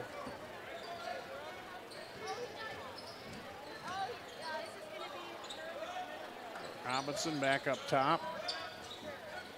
In is McGregor, now in relief of Urick. Quick drive, nothing there, back outside. McGregor Over, there's a three. Yeah. Yeah, Akers tried to get out on that and just couldn't. He was. And that might have helped because he put a little extra arc on it to get over the big man. Yep. And that gives Valley a 10-point lead again. On the wing, looking back up to Aguirre. Johnson. He'll drive, dishes off, back out for three. No! Oh. Down and out, but then off the hands. There of Stinson out of bounds. Schoolin tried to get that thing to go down. Oh, it was halfway in there and just a rattler that popped back out. We talked about that confidence, and you need a couple of those to fall, but I'll give credit both teams. They're taking these shots. They're not afraid to shoot. Urich back in, down low there. He comes out on defense, and boom, Johnson.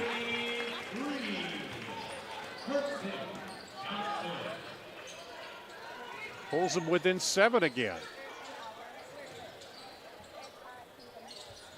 Baseline now into Urich. He spin. Oh, nice move to turn back inside. He's got 6. Went right, fake left, go back right. Nice play. Oh, catching Aguirre in stride, couldn't get it to go. Oh, knocked away, but kept by Ankeny up ahead. Stinson drives through Akers and draws the foul. Akers got back and not afraid to challenge Stinson. See here that it is. One thing about Stinson, he's quick to the basket once he gets it. 75% free throw shooter.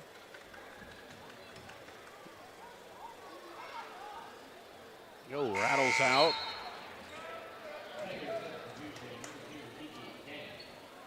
And Deng comes back in. Ankeny going a little deeper on their bench tonight. Stinson's second one is right through. Lead back to 10. About a minute and a half now to play first half. Ward spins, backdoor. Oh, that was pretty. The reverse by Carson Johnson. Tell you what, we talked about Carson driving and trying to create, and he just does not quit and did it on that play. And again, goes the reverse. Here's Deng for 3. That's off. Urich right there and turns around and just lobs it right back in. I think that one just kind of fell right into Jurich's hands because I don't think any of those guys, they didn't know where that was going. They knew that shot wasn't good. They just had no idea how to guess Urich it. right there. I'll just shove it right in. Under a minute to play. Shot clock at 20. Johnson with it. Pulls up, no good. Long rebound comes out, picked up by Kaysen.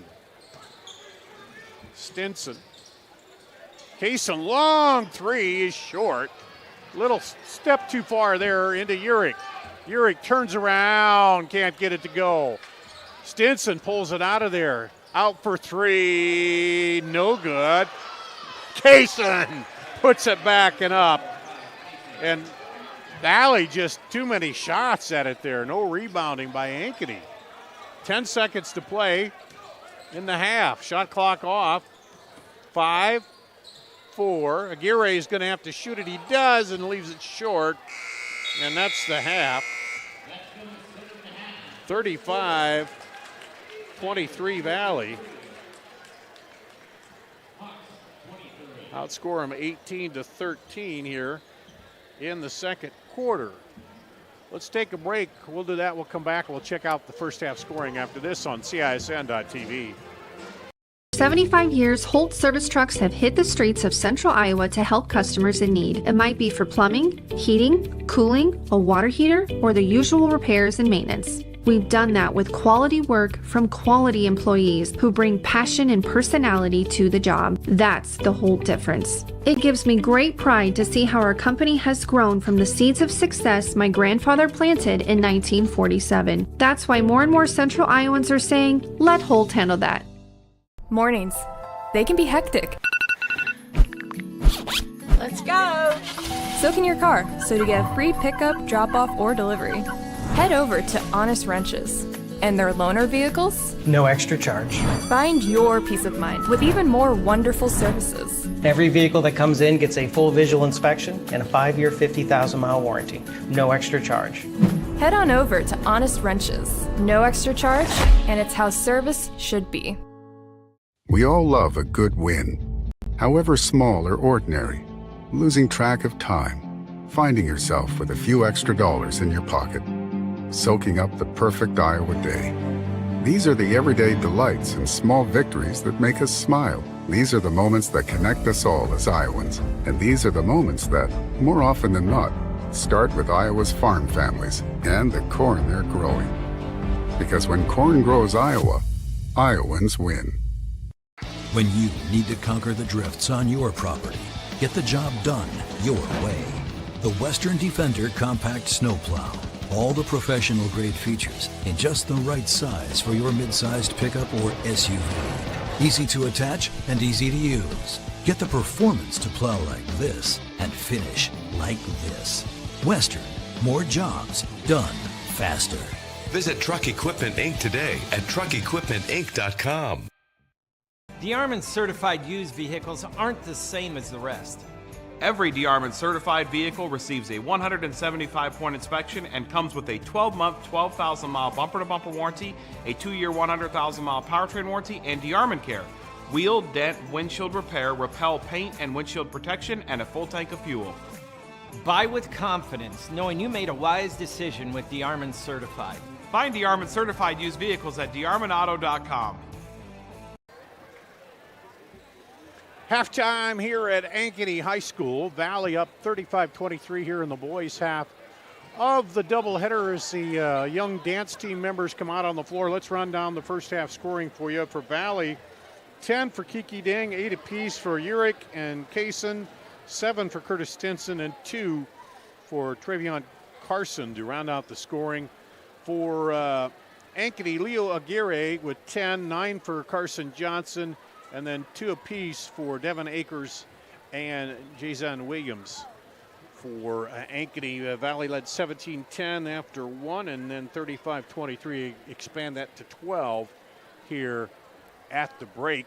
And we're talking just after the break, Paul, Ankeny seems like in the right place to rebound, but they're just not blocking out and getting extended enough to get that ball away from Not getting Valley. a body on. Leo's kind of struggling down there to get a good body on somebody. And when you disrupt that offensive player and don't let them just go untouched, of course you can get that. But you got to get a little bit of body, just kind of keep them honest on where that's going to be. Akers and Schoolin are a little bigger, been playing down there. Haven't seen as much of Patton and Williams down low in the second quarter. And really, it's been the hot shooting. A lot of shots again going in for Valley, and they haven't needed the rebounds. And if you look at, we kept second chance points. They're getting a lot of their offensive rebounds and put back. A couple times it was 2 or 3 they got and put it back down there. So that's been a big part of it here tonight. Kiki Dang's not been too bad either. Yeah, his 10's has looked good. And we'll pass along another score. Johnston girls over Southeast Polk, 82-77, and a pretty tight matchup. We've been talking about how good it is in girls basketball, and so another tight ball game there. And here at half, it's 35-23, Valley over Ankeny. We'll take another break. Come back with more after this on CISN.TV. Lets your UTV power through the storm. The Impact V Plow and Impact Straight Blade, with the features the pros demand, custom tailored for your UTV. And to keep your work top-notch, rely on the Tornado UTV Hopper Spreader. Now that's a job well done. Western, more jobs done faster. Visit Truck Equipment Inc. today at truckequipmentinc.com. We all love a good win, however small or ordinary. Losing track of time, finding yourself with a few extra dollars in your pocket, soaking up the perfect Iowa day. These are the everyday delights and small victories that make us smile. These are the moments that connect us all as Iowans. And these are the moments that, more often than not, start with Iowa's farm families and the corn they're growing. Because when corn grows Iowa, Iowans win. Ever have one of those awkward moments when a business disappointed you? You got ripped off? Didn't get what you expected? The Better Business Bureau can help you avoid these uncomfortable situations. BBB accredited businesses are honest, ethical, and reviewed annually by the BBB. Don't experience another awkward moment with a bad business. Trust the ones that operate with integrity. Look for the BBB seal. It's the sign of a better business. And find a better business anytime at bbb.org. Hi, this is Chris from Fireplace Superstore, and you've probably noticed there's shortages on most everything in the market today. Well, Heat and Glow has helped us out this year, and they are focusing their energy on their gas fireplace inserts. So if you've got a drafty old wood-burning fireplace and you want to get it retrofitted into a beautiful, high-efficient gas fireplace, come see us. We will have product to sell you. Heat and Glow gas fireplace insert from Fireplace Superstore. 109th and Douglas in Urbandale, just west of Homeacres. DeArmond certified used vehicles aren't the same as the rest. Every DeArmond certified vehicle receives a 175-point inspection and comes with a 12-month, 12,000-mile bumper-to-bumper warranty, a 2-year, 100,000-mile powertrain warranty, and DeArmond Care. Wheel, dent, windshield repair, repel paint and windshield protection, and a full tank of fuel. Buy with confidence, knowing you made a wise decision with DeArmond certified. Find DeArmond certified used vehicles at DeArmondAuto.com. Back here at Ankeny, Valley back out warming up, and it is 35-23. And it just occurred to me, Paul, why Valley is going a little bit deeper in the bench. They got another game tomorrow. Yeah. And so does Ankeny. They'll play, Valley plays Cedar Rapids Prairie in the first game, and then Ankeny plays Linn-Mar in the second matchup over at Valley. And so we'll have that tomorrow. Blake Walker will be there. He's the guy that's after both our jobs, a young guy. He does a great job, and he's been trying to push us both out of here, I think. But, he says to me all the time, Dar, aren't you close to retirement? And I said, that line, yeah. But that's anyway, how they know that, that you're coming for them. But you said it. Valley here, it's a tight 2-point ball game or whatever it was, and all of a sudden, Ankeny, and then Valley just has raced up the floor and kind of raced away a little bit here. Yeah, 10-0 second quarter, it started, and that is that athletic. That's what an athletic team is. Basketball is a game of runs. You have to be able to answer that counter punch to be able to keep yourself in this game. Right now, Ankeny kind of answered it. They've kept it within 7, 8, occasionally gets back up to 10. They're going to have to get it to 7 to then get it to 5. That's before they can really kind of make a better run. Yeah, Johnson and Aguirre, their top 2 scorers, are holding the serve right there. Aguirre, he averages 12, and he's got 10 here in the first half, and Johnson averaging 14, and he's got 9. So maybe need a little more scoring help out of the rest of the team there. Well, Maddox Ward going to have to get a couple of shots off. Johnson's done everything he can. Need to see some of that athleticism of Williams and Patton. Both have had some injuries this year that just not allowed them to get complete flow. And there you saw the block. We've seen a couple blocks too, and that starts getting in your mind a little bit too on offense when you come down there, But we'll see what if Ankeny can make a run here to start the third quarter and kind of reel Valley back in a little bit. Well, Ankeny did try a little bit of pressure, and Valley just kind of beat it real quick. Do you come back out with a little pressure? Probably not yet. A little early on that one if that's your desperation.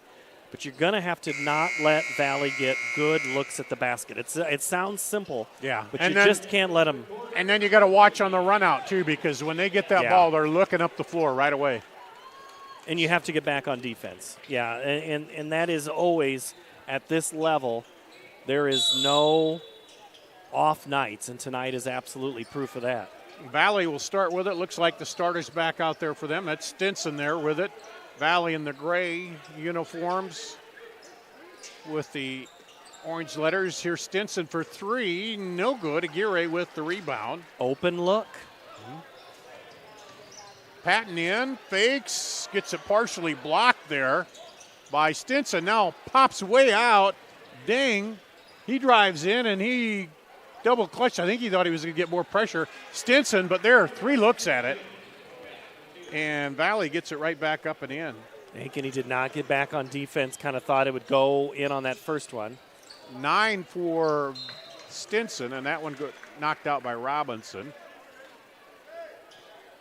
Who took what is sometimes a lazy basketball play and made it, disrupted the flow. And all of a sudden now 9 seconds go off the shot clock, and Ankeny now just seems out of sort. Out to Johnson. McGeary. Now he drives, cuts between 2 defenders, leaves it short, rebounds, and then gets the foul. That's just determination right there. I think Urick gets his second personal. Leo has to attack down there. Aguirre just is a guy who's known for drawing contact. Great play through contact.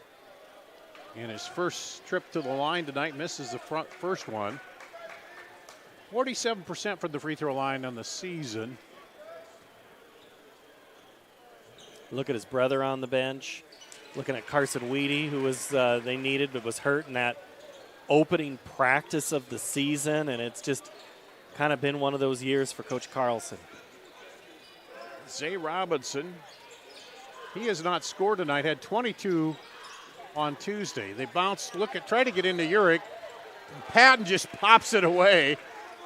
And now here comes Ankeny. Johnson, stop and go, drives, dishes off.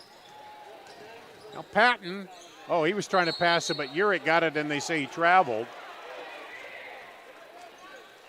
Kind of tied up for a moment, and then just really no change. Yeah, I don't think it really left his hands, so that's why he called the travel. Yep.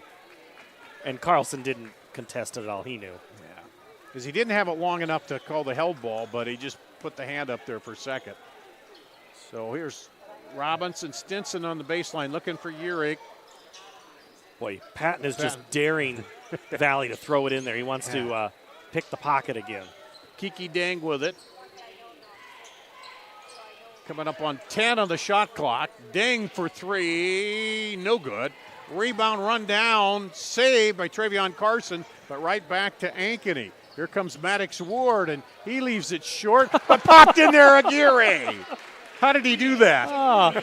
They do the tip drill, Maddox Ward and Leo Aguirre, yeah. Yeah, you do that in football, but basketball.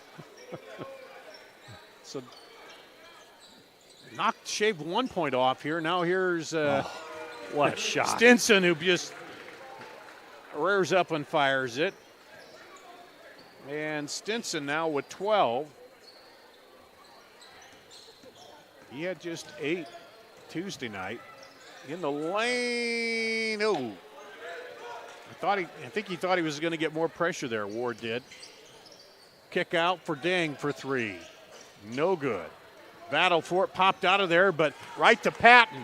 Now it's a one-on-one, and Patton can't get it to go. And it'll stay with Ankeny. Travion Carson did a good job just to get back there and get in the way. You see. Here's a look at that cleanup by Aguirre. Aguirre. He'll take that one every time. Yeah, just pop it right back up in there. Leo on the and cut. there he is on the inbound play. 15 for Aguirre now.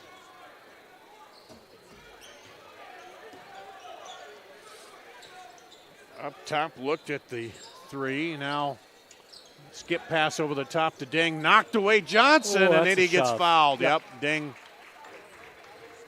Right in front of the official at the bench there. Yeah. Get the hands extended. You might bump them with the body and get away with it. You can't extend like that. Pass interference call, getting ready for football. Apparently there's a game on Sunday.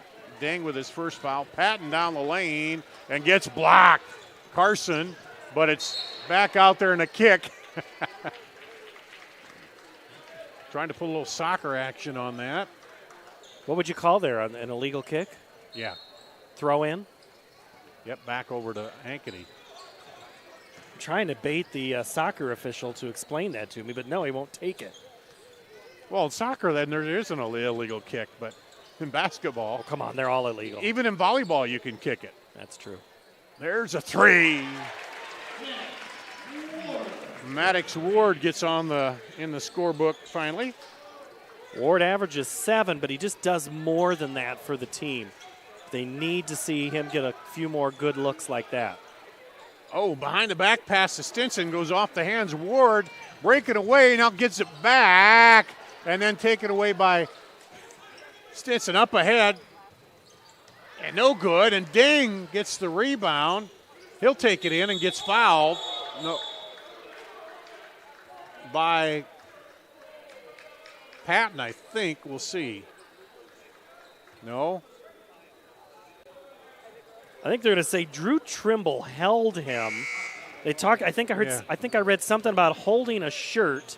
Yeah, right there. Hold on the shirt. Trimble. Okay, so Trimble's second. First team foul for Ankeny in the second half. We need those courtside mics. Yeah. That's what we hear. So Zay Robinson pulls it out, and then a foul inside. Yeah, Trimble just picked up another foul. Trimble, another quick one. It gives him 3. Patton's going to sit down for a bit, and Akers back in. Stinson double clutches, puts it up. Oh, Robinson almost pushed that back in the basket. Aguirre comes out of the mess with it. Tried to go behind the back and loses the handle. But things have gotten a little rugged, to say the least here. Stinson down on the block to Urich. He turns in, and he'll draw the foul. I think that was Aguirre's only move down on the other end was behind the back. And I think that was one of the only moves that could have been done right there by Robinson. So that one goes against Jurek, Akers, his third. There's a 3 by Dang. Kiki Dang with 13. Up to 12 now. This is where Ankeny has to be able to get a score. And no good. Rebound comes off to Kaysen. To Stinson, over to Dang, looked at the 3. This time he'll drive inside, no good. And it'll go off to Ankeny. Here comes Cash Schoolin.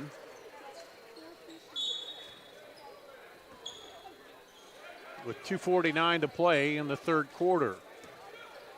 Ankeny cut it down a little bit, but now back up to 12 again. There's a long 2. Knocked out to Johnson for 3, no good. Ward, almost had the and one, but it'll go to the free throw line. Urich with his third. Maddox Ward to the free throw line for the first time tonight. And rolls out and back down.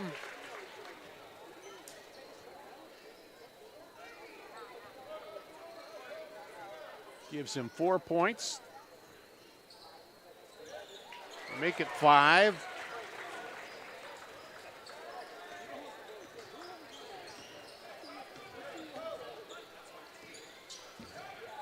And a 10-point lead here. Ankeny needs a stop right here, Dar.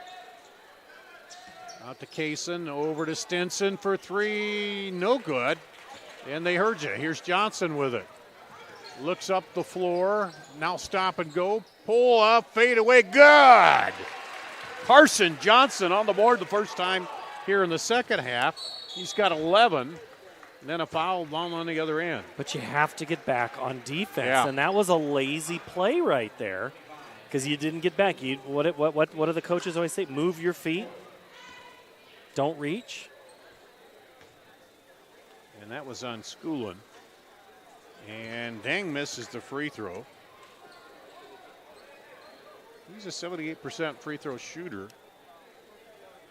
It's his first miss tonight. He was 2 of 2. Now he misses them both. You got this down to 8 here. Under 2 minutes to play in the third. There's three is short.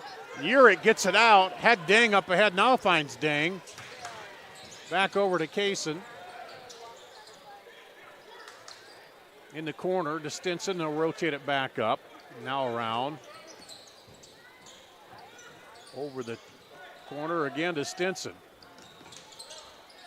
15 on the clock. Urick up and boom. That's one of the best ball movement portions of the half here, if not the full game for Valley to move that basketball around. Is that a full? Yes. Okay, let's take a timeout then here on CISN.TV. Certified used vehicles aren't the same as the rest.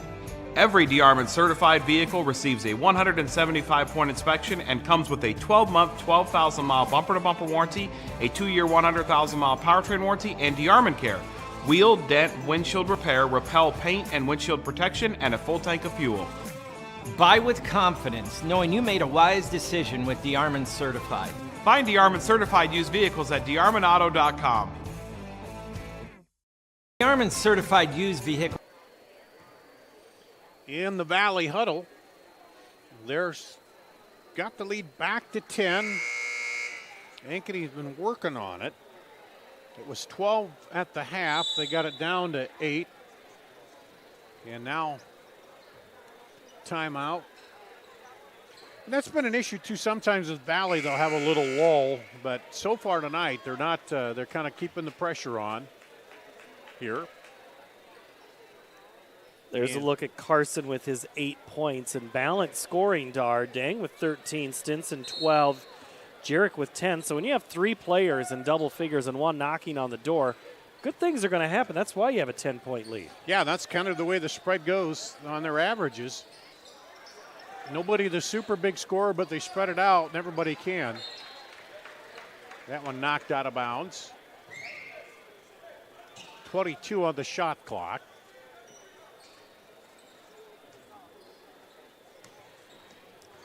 Johnson. Ankeny not playing in the post, and that's Akers collapses in. He's not ready for it. That was a good little give in there, to Akers. But as you say, there's the alley-oop and the miss on the drunk to Zay Robinson. And the Plinko shot won't go because it hit the top of the backboard. I think the shot clock up there too, so that brings it down.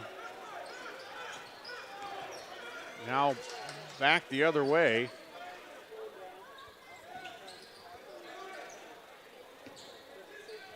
So they got the alley, but no oop on that last one. And here's Urick. He'll turn around and just, man, that is a pretty turnaround that he has down there in the block. That was a post play. Put that one on rotation of what you should teach a young post player. Actually, any player should know those moves. Now looks like Ankeny with the shot clock off will play for one here.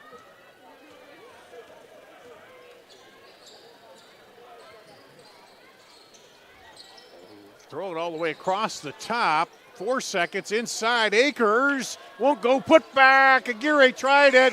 Pinballs around, and that'll do it for the third quarter. Valley 47-35 here over Ankeny. And that's an even 12-12 quarter there. We'll take a break. Come back with the final quarter after this on CISN.TV. For 1,300 vehicles on WauKeeChevy.com. Schottenkirk Chevy Waukee. If we don't have it, you can build it. Newly expanded service department means we're hiring. See the openings on WauKeeChevy.com. Schottenkirk Chevy Waukee. WauKeeChevy.com. Ever have one of those awkward moments when a business disappointed you? You got ripped off? Didn't get what you expected? The Better Business Bureau can help you avoid these uncomfortable situations. BBB accredited businesses are honest, ethical, and reviewed annually by the BBB. Don't experience another awkward moment with a bad business. Trust the ones that operate with integrity. Look for the BBB seal. It's the sign of a better business. And find a better business anytime at bbb.org. Free Godfather's Pizza begins with the download. Order through my new online ordering app and start earning free pizza and sides. It's easy. Download the Godfather's Pizza online ordering app today. Do. We go to the fourth quarter. We're right back to where we were at halftime. Valley with a 12-point lead here over Ankeny. They were able to cut it down to 10, but just haven't been able to get below that double figure mark yet. Johnson starts out with it, drives. Now into Patton, he pulls up and good. Nice work there by JMO. That was like, it looked like it was almost a design play out of the break there, his first two. Yeah, Patton's first bucket of the game. And Urich up high with it to Stinson. Urich, the big man, will shoot the three. Rattles off no good. And Aguirre with the rebound. So now a chance to take it below that double figures again. Oh, nice fake. You don't see those head fakes too much anymore. There's right up the lane, no good. Shot, and Aguirre pulls it down and says, hey, get away from me. He kind of gave him a look. Yeah, I was like, hey, back off. Fake drive baseline into Aguirre. And he gets it again. Aguirre, 2 straight buckets. And Valley wants a timeout. The lead is down to 6. Let's take a break here on CISN.TV. We all love a good win, however small or ordinary. Losing track of time, finding yourself with a few extra dollars in your pocket, soaking up the perfect Iowa day. These are the everyday delights and small victories that make us smile. These are the moments that connect us all as Iowans. And these are the moments that, more often than not, start with Iowa's farm families and the corn they're growing. Because when corn grows Iowa, Iowans win.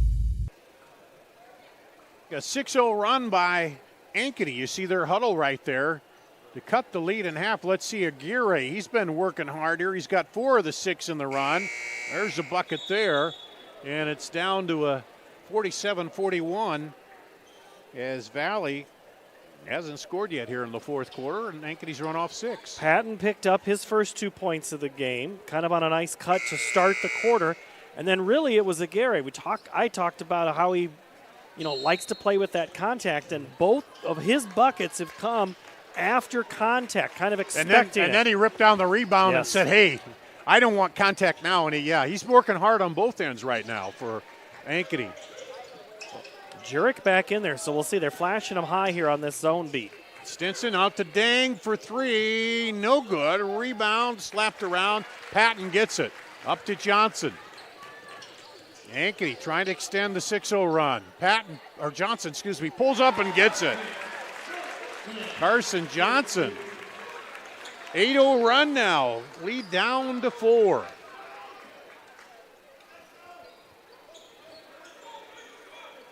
Stinson. Zay Robinson now into Urich. Urich picks it back out to Deng. They'll rotate it over to Stinson. Now into Urich again. Aguirre behind him. Deng. Back out. 3-pointer. No good. Deng rebound. He has it stripped away, but Williams can't get it. One of the differences so far in this fourth quarter, and even to an extent the late part of the third quarter, Dars, Valley hasn't hit those shots they hit in the first quarter. And all of a sudden, the rebounds are kind of going the same, but they're missing some of those open threes. Here's Stinson for 3. No good. Short. Yeah, they're pulling up a little short. Here's Patton. No good, the runner. And now Valley quickly out the other way. Nice. Zay Robinson draws the foul. Great drive. Well, he had Stinson on the wing, and you just didn't know if he was going to try to get it off or not, and he takes it to the hoop. That's foul on Maddox Ward, his first. Well, you have to attack. If the outside shots are not going, then get it inside, get back to the free throw line where you've had good success. And Zay Robinson, his first points of the night, he had 22 on Tuesday against Waukee. Gets one more, and that one's no good. Pulled down by who else? Aguirre. And the lead up to 5.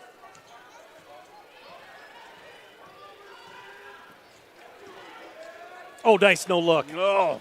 And oh. I think he jammed his finger there. Dang. Oh. Has it poked away. And I think Jason Williams, he's holding his hand. I think it caught him and jammed that finger.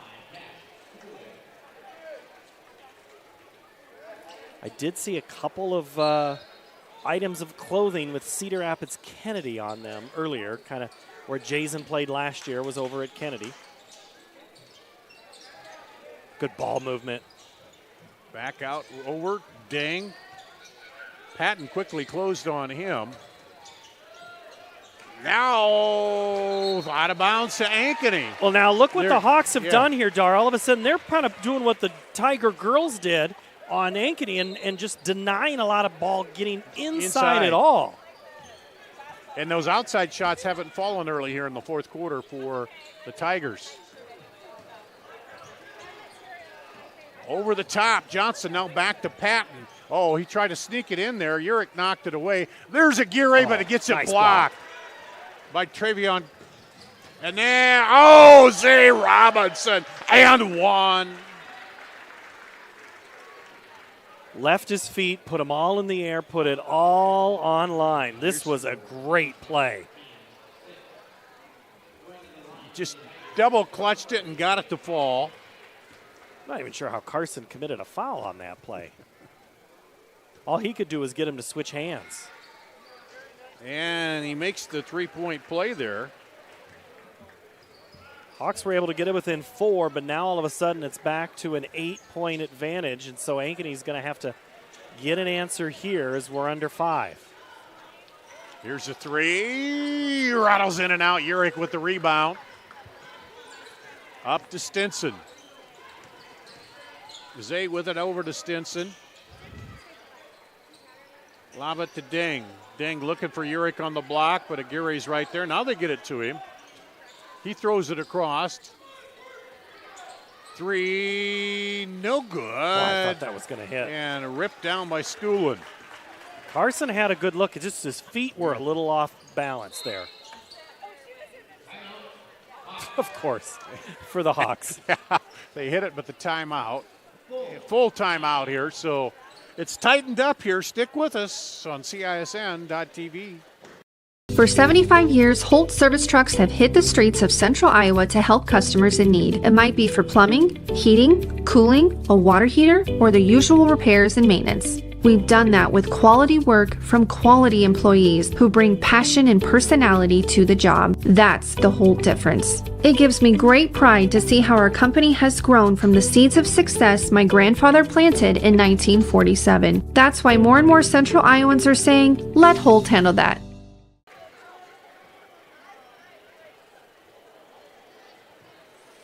Back here, you see in the Ankeny huddle again, they called a timeout, and the scoring that's been spread out for Valley now, it's just Zay Robinson with 4 points here in the fourth quarter for them, while it's 8 points for Ankeny. Johnson with 2, Aguirre with 2, and Patton with 2. I don't know why I want to keep calling him Pattison. I know, and it's hard. I think I did it in football a couple of times too. Because J-Mo is what I would just say. Yeah. Because that's what the kids called him. Yeah.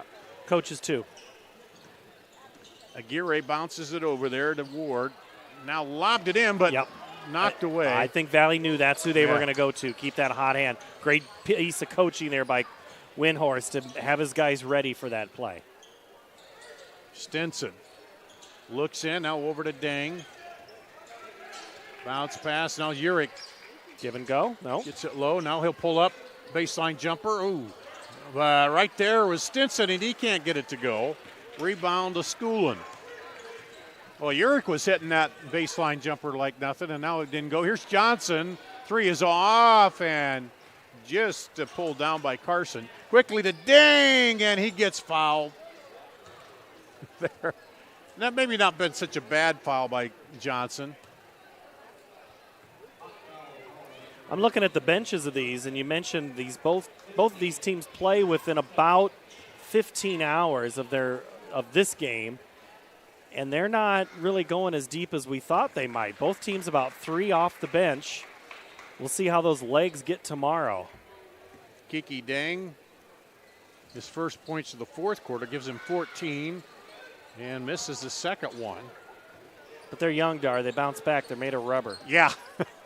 Yeah, the old days when you could do that when we were young.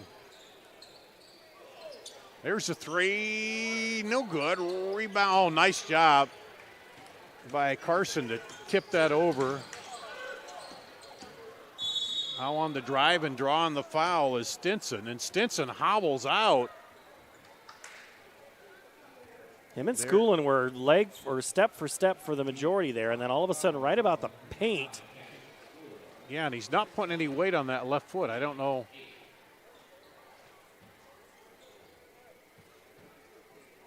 So we're in the 1-and-1 here, so coming off the bench to shoot the foul shots will be Cal Kaysen,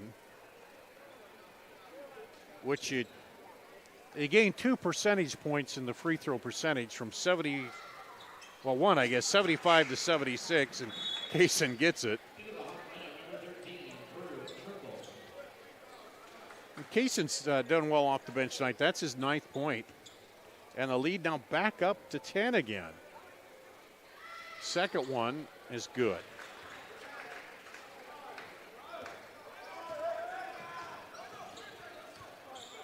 Coach Carlson wants them to move. Yep.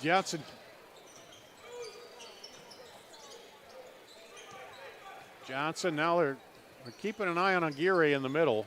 Here's a three, no good. Long rebound, high rebound, battled for, and pulled out of there by Kaysen. Well, he took a long thought about that one, Carson did, and then said, no, let's burn a little the clock here with a 10-point lead, or 11-point lead now. Under 2 to play. 12 on the shot clock. Ding drives in, kicks it back out. No good.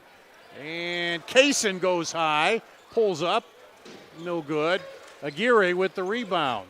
You could, Coach Windhorst, like, seriously, guys, we just milked it, and then you take it within 2 seconds. Patton throws it to Johnson. No good. That would have been big to hit that one.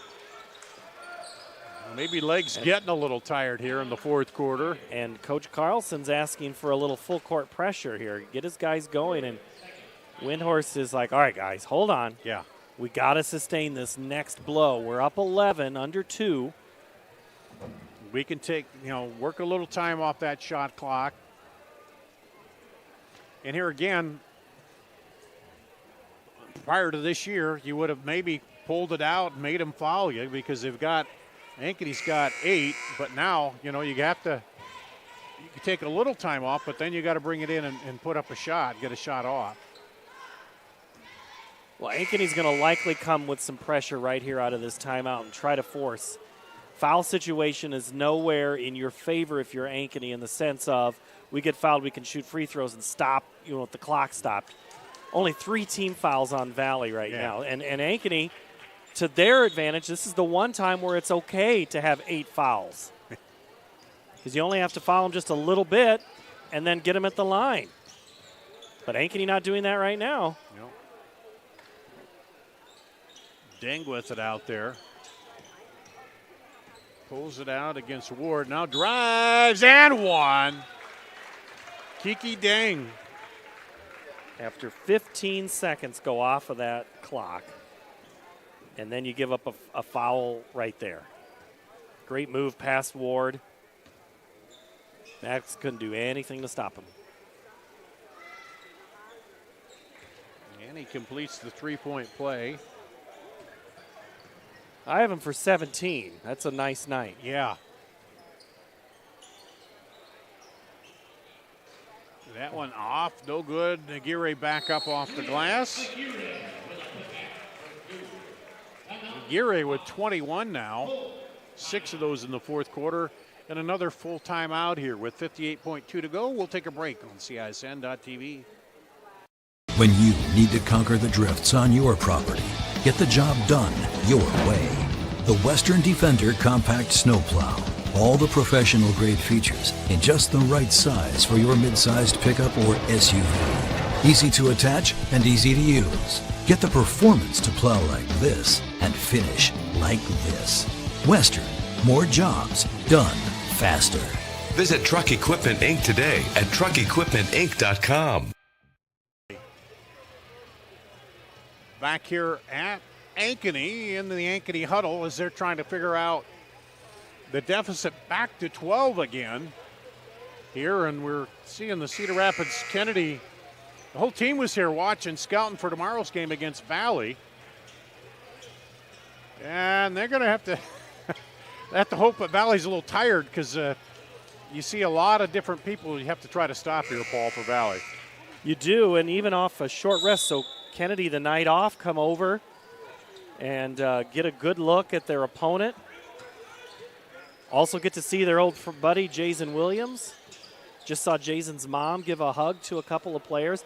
Jason's mom actually coached some of these Kennedy kids in youth sports. She was a football player herself. Shot clock winding down now to 10. Game clock at 32. And Valley doesn't matter if they take a violation here, but they'll get a shot off. No good. Put back. And now they can. Valley back up again. Kaysen and one.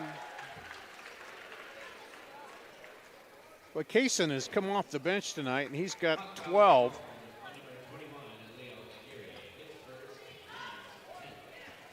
And a chance to get another one here.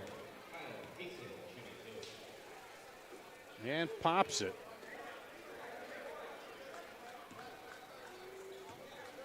He was going to go the line again, and Ankeny was. I'll take another one. No, wait, no, it's Ankeny's ball out of bounds. You just get one. Maddox Ward with a Caitlin Clark-esque shot from the logo. And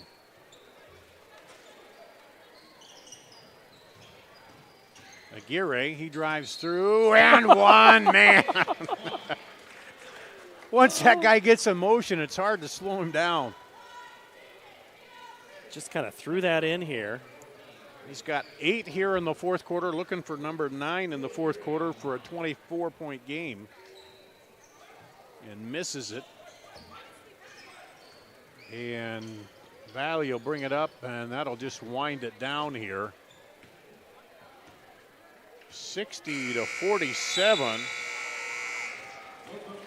will be the final score here. Valley with the win. We'll take a break, come back, run down the scoring, and wrap up the ball game for you after this on CISN.TV. When you need to conquer the drifts on your property, get the job done your way. The Western Defender Compact Snowplow. All the professional grade features in just the right size for your mid-sized pickup or SUV. Easy to attach and easy to use. Get the performance to plow like this and finish like this. Western, more jobs done faster. Visit Truck Equipment Inc. today at truckequipmentinc.com. I'm off to college.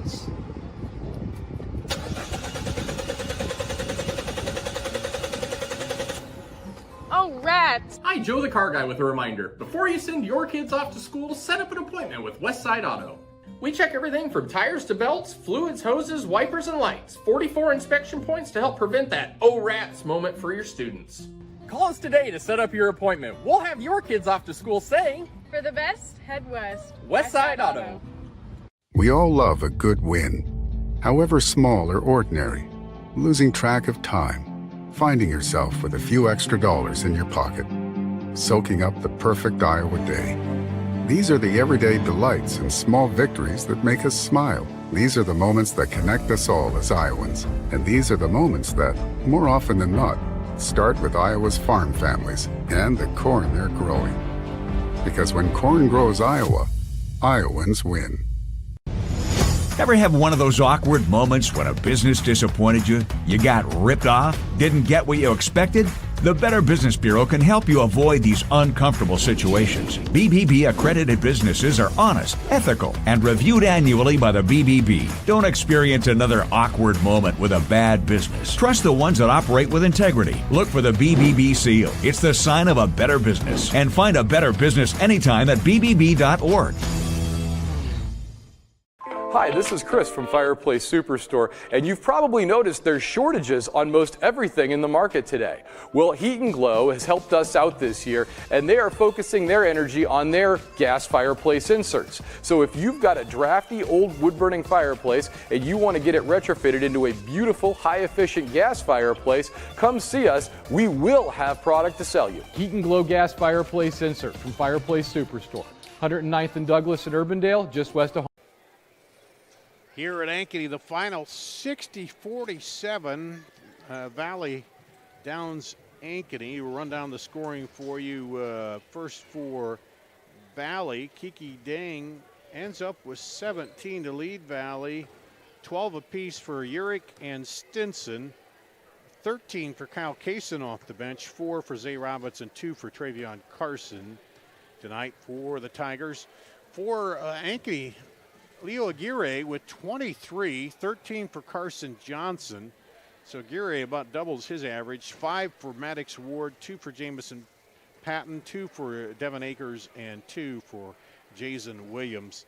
17-10 Valley after 1, 35-23 after 3, 47-35 after, or 35-23 at the half, 47-35 at the third quarter, and then 60-47. So they stayed right around that 12-point margin after that halftime lead, Paul, and just Ankeny just unable to chip away at that. They were able to get it within 4, and that's about as close as they were able to make it.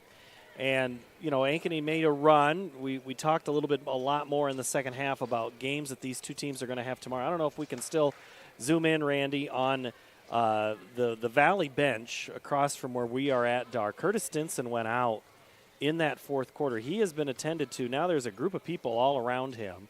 We'll see how he goes tomorrow. You'll have that call with Blake Walker, so you'll see if he is a go, it's a little gingerly. I don't know if he's double jointed like Patrick Mahomes is or not. Well, and then Moore is thinking down the road to, postseason because, he's a big leader there for you. Certainly they have a lot of players, but, yeah, he's still over there getting it worked on, and you hate to see that. It just, I don't know, with that left foot, he didn't want to put any pressure on it after the stumble there or the collision, whatever it was. And anyway, and so then the Valley girls come out, man, they put on a shooting exhibition, not exposition. Well, that's they exposed an Ankeny they defense that just was struggling.